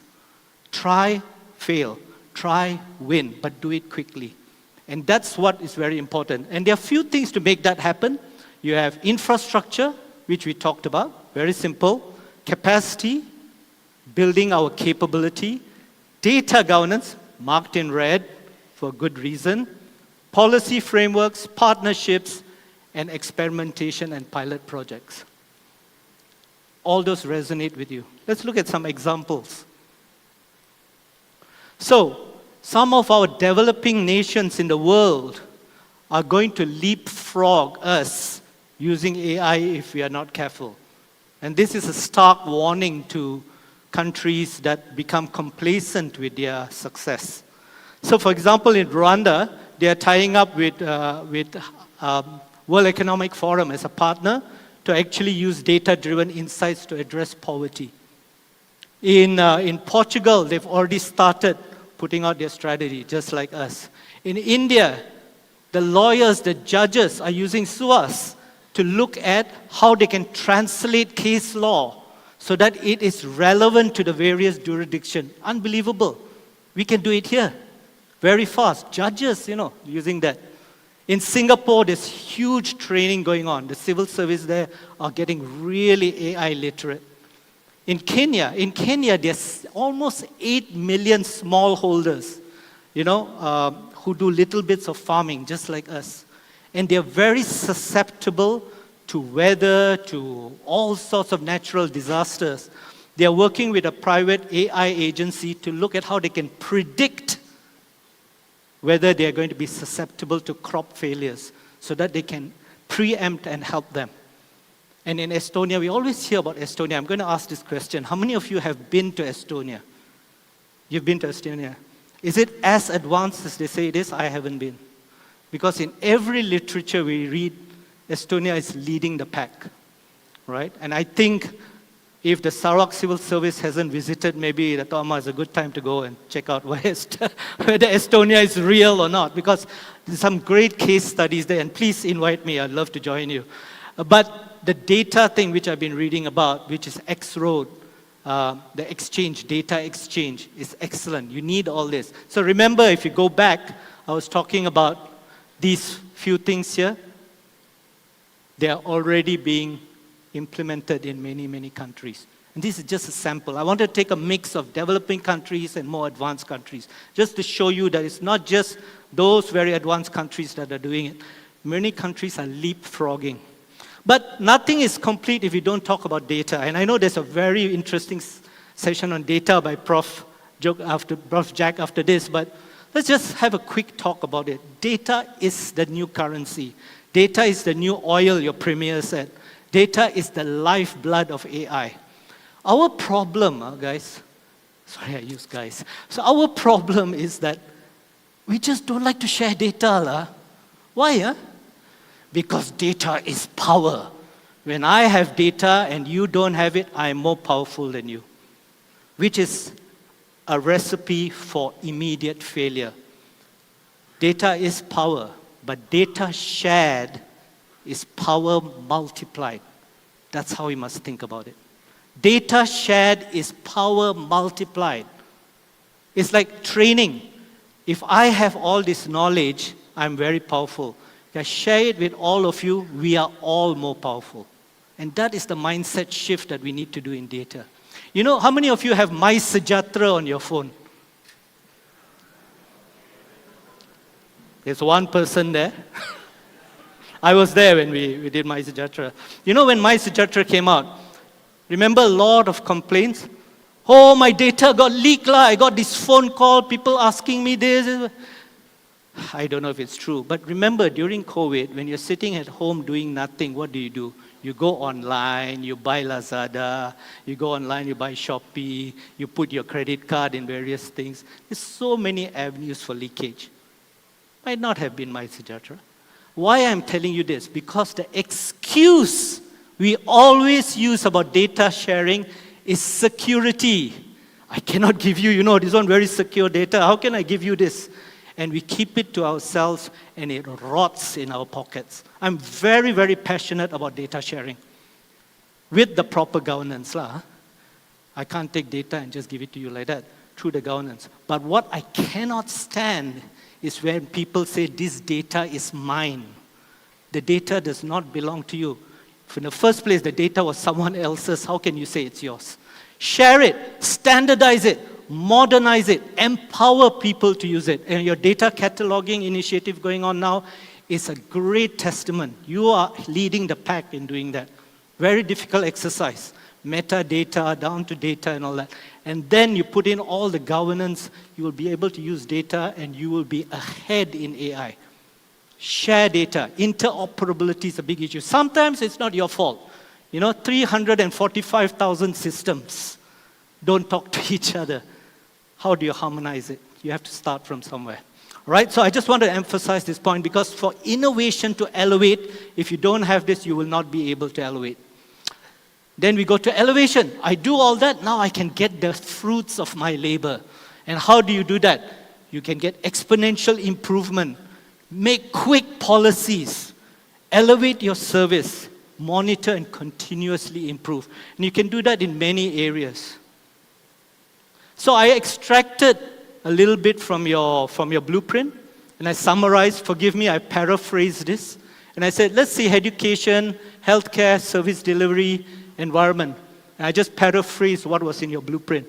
And look at the amount of AI enablement that can actually accelerate you to achieve those outcomes. So, if you look at healthcare, in Thailand, there's a hospital called, I could get this wrong, Rajawati Hospital, where they look at diabetic retinopathy. Those who are diabetic, the eyes retinopathy. So normally you need the eye specialist or the ophthalmologist to go to the rural places to check the eyes. They actually have a scanner, an AI scanner, where you can look and say, yes, you have diabetic retinopathy, here's the cure for you. You don't need an ophthalmologist. 2 technicians go to the rural place with their mobile health van, get people scanned, give them a report, and can even prescribe the drops or the diet they need to take. Kesian lah ophthalmologist tak ada kerja lagi. But that's not my problem. They have to reskill to do something else. But look at the potential. Look at the potential. Again in Kenya, there's an initiative called M-Shul, Mobile School. Shul is in Swahili, so it could be, or something like that, right? In Swahili, it could be a click. Where they actually customize education for the rural folk. So, the problem with education is education has this thing where we take standardized curriculum, lift and drop. Belajar science, belajar math, belajar. Even in the kampong, belajar science, belajar math. What MShul does, using AI, it analyzes what people's needs are and customizes the curriculum for different parts of society. It's unbelievable. And it shoots that education through WhatsApps, through SMS pun still around apparently, so that children can learn customized stuff that's relevant for them. You can't expect this little 10-year-old in the deepest recesses of Kenya to learn how to mix nitrous sulfate with copper sulfate. It's not going to happen. You need to customize it. Teach them about hygiene. Teach them about geography. Give ideas in their heads so that they grow. Customize curriculums. Unbelievable. And even environment, in the Amazon, which is seen to be the lungs of the world, it's a group that's using AI technology to actually look at trends from satellite imagery, which is happening now, I think here also, where you can actually identify illegal logging. You can see the trends. Hey, something happening there, which is fantastic. So I think AI can be used significantly to accelerate your digital blueprint. All right, I'm running out of time, but now let's talk about the most interesting part. Digital is about people. Thank you. Now, agile inclusion. If we don't get all of you on board for this, there will only be 3 people using ChatGPT. We need to get all of you on board. That's why it's agile inclusion. Have you all noticed by now that everything starts with A and I? Have you all noticed that? Not easy to do that, It was done by ChatPWC. I'm telling you a secret. I don't want you to think that I was so smart and came up with this. All I had to do was to put a prompt that says, here's my sentence. Give me 2 words that starts with A and I that represents that sentence. Magic. Can you imagine how great your presentations are going to be by tomorrow? Datuk Amar, I think your team's presentation is going to be unbelievable. Yeah, but the other things I wrote lah. So you need to be flexible and adaptable and all those things, right? I'm particularly concerned about accessibility, and that's why even in our firm we are opening ChatPWC. It costs a lot to everyone. For government, you need to give people access. GPT Enterprise. I'm not selling my GPT Enterprise, but these are the type of secure frameworks that you can use. So you don't have to worry that people are uploading, official documents and all that. It's kept secure. Now, in order to get people and include them in, you need inclusive policy decision making, communication, training, guidelines, centric design, human-centric design, and collaboration with private sector and academia is very important. Academia is always a few steps ahead. They are thinking ahead. So it's always good to collaborate with academia and with the private sector. So academia thinks ahead, the private sector implements. So you get the best of both worlds. You get a vision of the future and you get a reality on the ground. Let me take you through some statistics that PwC did on the people side of AI. So we did a survey, we call it the AI Jobs Barometer, examine about 500 million, 500 million job ads globally. And we analyzed 2 types of jobs, AI exposed jobs and other jobs. One important finding is there's no turning back. All right, whether you like it or not, you don't like AI, you want to call it artificial ignorance or whatever, it's here to stay. Look at the statistics. In that sample, 30% of all jobs are highly exposed to AI. So I can take that and put it here and say confidently that 30% of all your jobs are going to be exposed to AI. This was a few months back, now that might be 32%. Tomorrow it might be 35%. 25% of premium comes to jobs that have AI specialist skills. Today it might be 30%. I just want to caveat that this is moving very fast. 3.5 times jobs with AI skills are growing faster. It's 3.5 times faster than other jobs. And almost 5 times productivity is seen in sectors with AI, right? And you can see all the private sector CEOs are like saying that this is going to change the way we operate. Let's look at another survey. This is called the Hopes and Fears survey. So this was specifically on AI jobs. Hopes and Fears survey is a survey we do on all employees and ask them what are their hopes, what are their fears globally. And here is a cut on just Gen AI. 63% of the people we surveyed said they have used Gen AI, but only 28 people use it daily. So for many people, this is still a toy. It is still a hobby. Generate like the picture I generated. It's fun, you know. You all should try it. It's fun. You can generate. For the coders, they can draw code just typing in. Give me a Python code that enables me to play a game. In 3 seconds, the Python code comes out. It's unbelievable. It's still a toy. But both employees and CEOs know that there's going to be an increase in efficiency. And even a Malaysia cut, see, believe it will enhance their skills. So the big question, my friends, are you going to lose your job to AI? Yes? No? How many say yes? Hands up? Don't dare to say, right? Because you know the term self-fulfilling prophecy? So don't put up your hands, keep your hands down. But this is interesting, right? IMF said that 40% of employment is exposed to AI. And I want you to look at that quote by the great Elon Musk. At an interview, he said, if you want to do a job, do it as a hobby. Because soon you won't have jobs because AI and the robots will be doing the job for you. So in his mind, because he's a bit eccentric, he thinks that jobs are irrelevant or will soon. Do it like a hobby.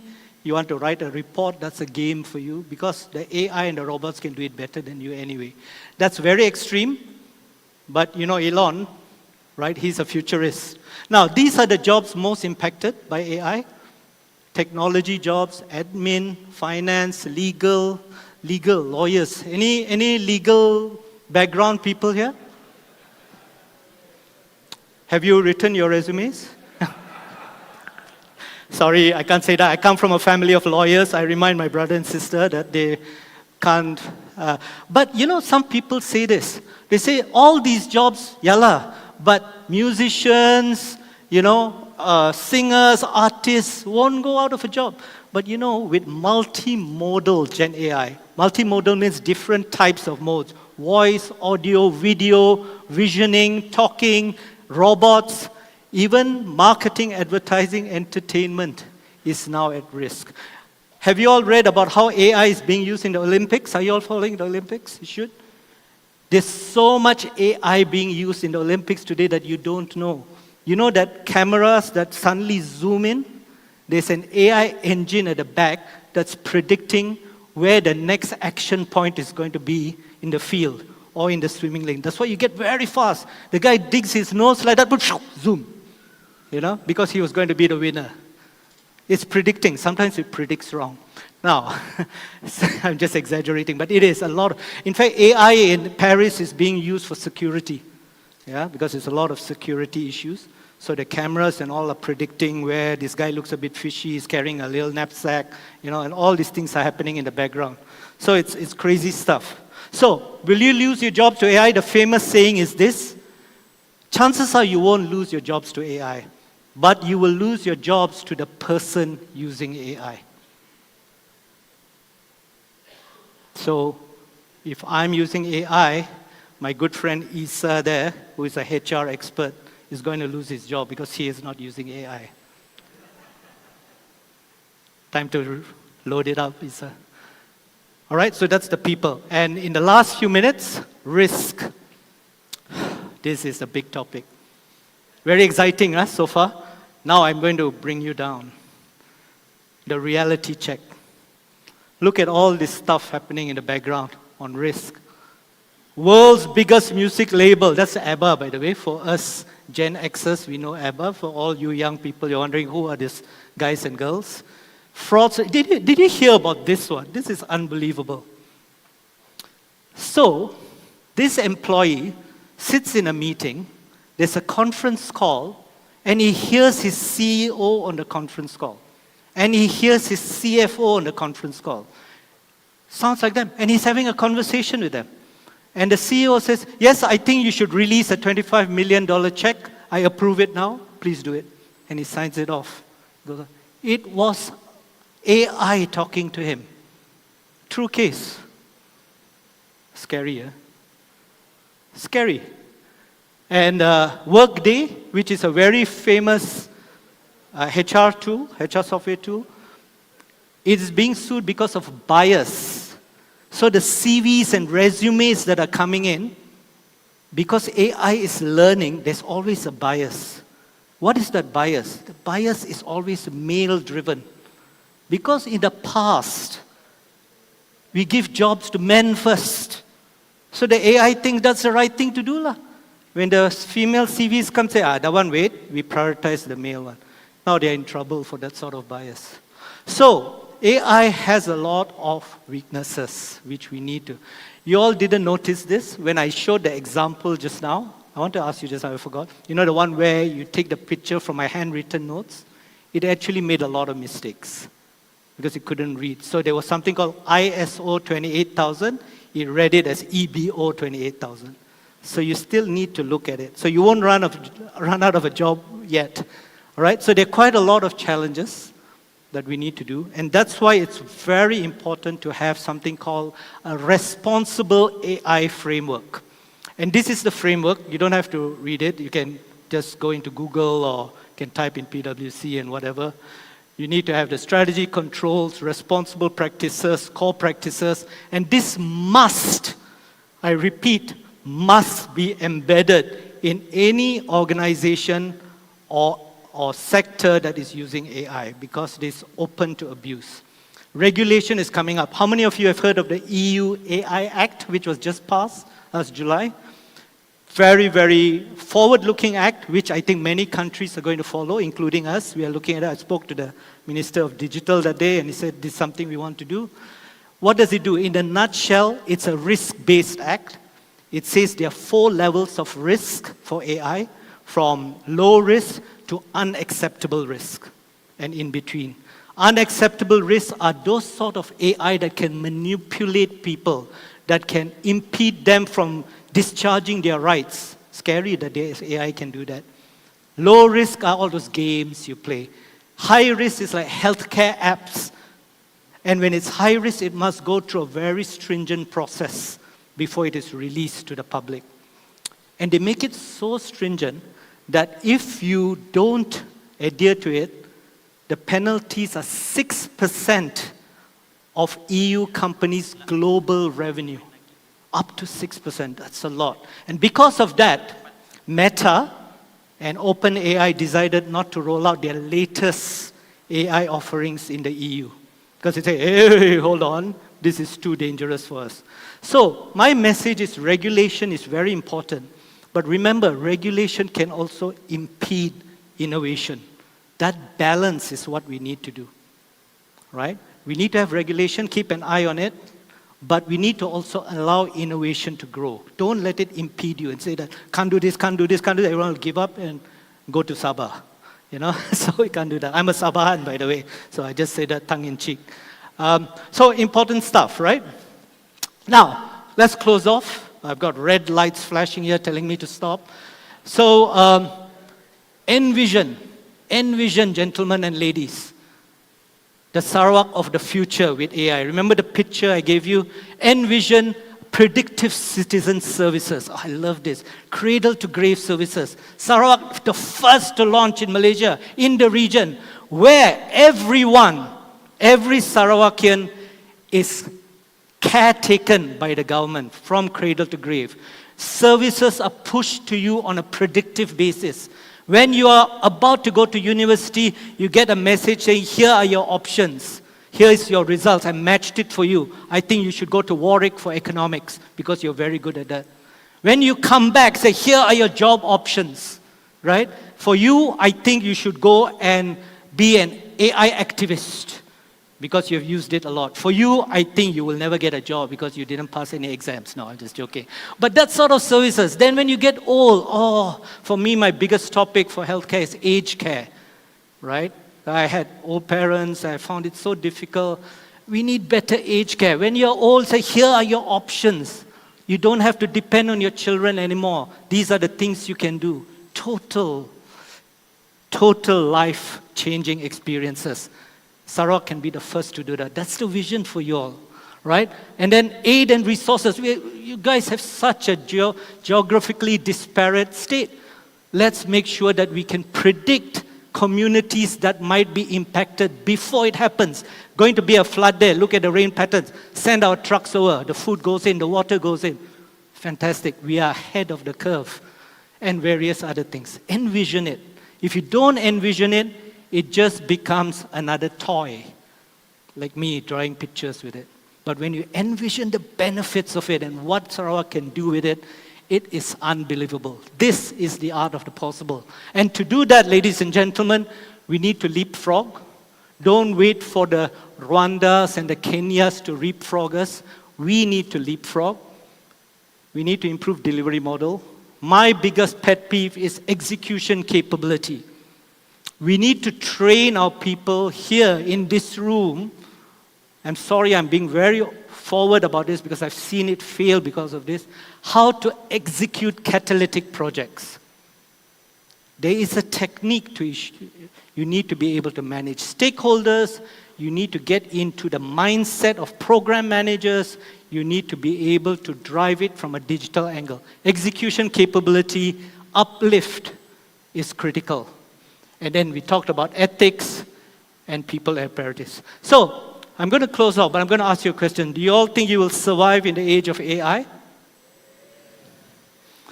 And here's a survival guide for you. All right? First thing you need to do is you need to accept that things are going to change. Don't live in denial. I'm going to retire in a few years. I know that I can say to my colleagues, your life is going to change. Mine also, but yours will be changing more than me, right? Do a self-evaluation. Ask yourself, where are your weaknesses? If today many of you came in and didn't know what GPT stands for, figure it out, learn it. Generative Pre-trained Transformer. What does that mean? GPT, right? Upskill and adapt. Influence, I love that, influence and inspire. Don't just learn and keep it to yourself.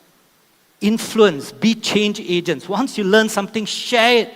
Say, see how I've used it, guys. You also can use it. That's when you'll get the energy going. Evaluate and continuous learning. And these are the two big pillars, ladies and gentlemen. You must create a digital mindset in civil service. I told YB Gobind that day, if we don't create a digital mindset, what is a digital mindset? It's an ability to adapt to changes in digital. It's not about the application. It's not about knowing how to use Microsoft or Google. It's about knowing what data analytics means. It knows how to use predictive analysis. It's about the techniques of using digital, not about the application. That's a mindset. And when that happens, even if technology changes, you will be able to adapt very quickly. And to do that, you need to be digitally literate, data-driven, and you must be very curious. We must give an ecosystem. Oh, big words, but you know what it means. A way that we can experiment. The word sandbox is used a lot. Sandbox just means a place you can go try, make errors. We must have a fail-friendly environment.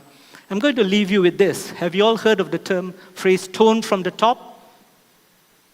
With AI, it's not tone from the top. It's conduct from the top. All of us must show that we use it, not just tell you to use it. I must show you, and that's what we do in our firm. I am the biggest user of Chat PwC because I need to tell my teams that if I use it, why are you not using it? Conduct. I can't go there and preach, all of you must use, must use. Then I go back and use my abacus to count things. It doesn't work that way. All right, so almost done. Are you all ready for AI? Take this, scan this. This is a very quick assessment you can do over lunch. This is something we developed in-house with a framework to see if you're ready for AI, whether your department, whether your organization is ready for AI. You can't do it now because it takes about 10 minutes, so you can just scan it, get the URL, save it, or if you can't, it's always there, AIMaturity-assessment.pwc.com, and you can get it. It will give you a customized report of where you are. So it's customized to your thing, and you can save it, and you can send it to your boss and say that I'm actually very far ahead. Or if it's down here, you take it and hide it and don't show anyone. So ladies and gentlemen, I hope that was very useful and you got some insights. A lot of development happening, a lot of changes. I hope this is just a start, and I look forward to seeing the progress in Sarawak. Thank you very much. Thank you. Thank you, Mr. Sundararaj, for that wonderful presentation. Ladies and gentlemen, Thank you, sir. we will now be taking a lunch Thank break. you. Please Thanks. enjoy the delicious food and take this Thank you. time to relax Thank and you. network with your colleagues. We kindly ask everyone to be back in the hall by 2:15 p.m. sharp, and as we will resume our program with more exciting sessions and presentations. And don't forget, whoever wants to see the SES Mobile Plus at 1:45 p.m. here by Science, you are welcome to be back in the hall by that time. Thank you. Kita See you semua later. kan menghadapi lindung diri, lindung semua, lindung diri, lindung semua.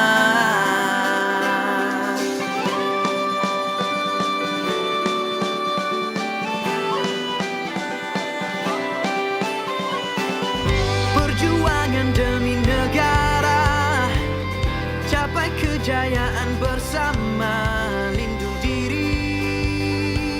Ladies and gentlemen, heads of departments, if you have the time or whoever that have not answered our quiz, the QR code is there on the left side and the right side. Technical team, can we have one also in the middle for the head of departments to scan and to answer our quiz? Thank you.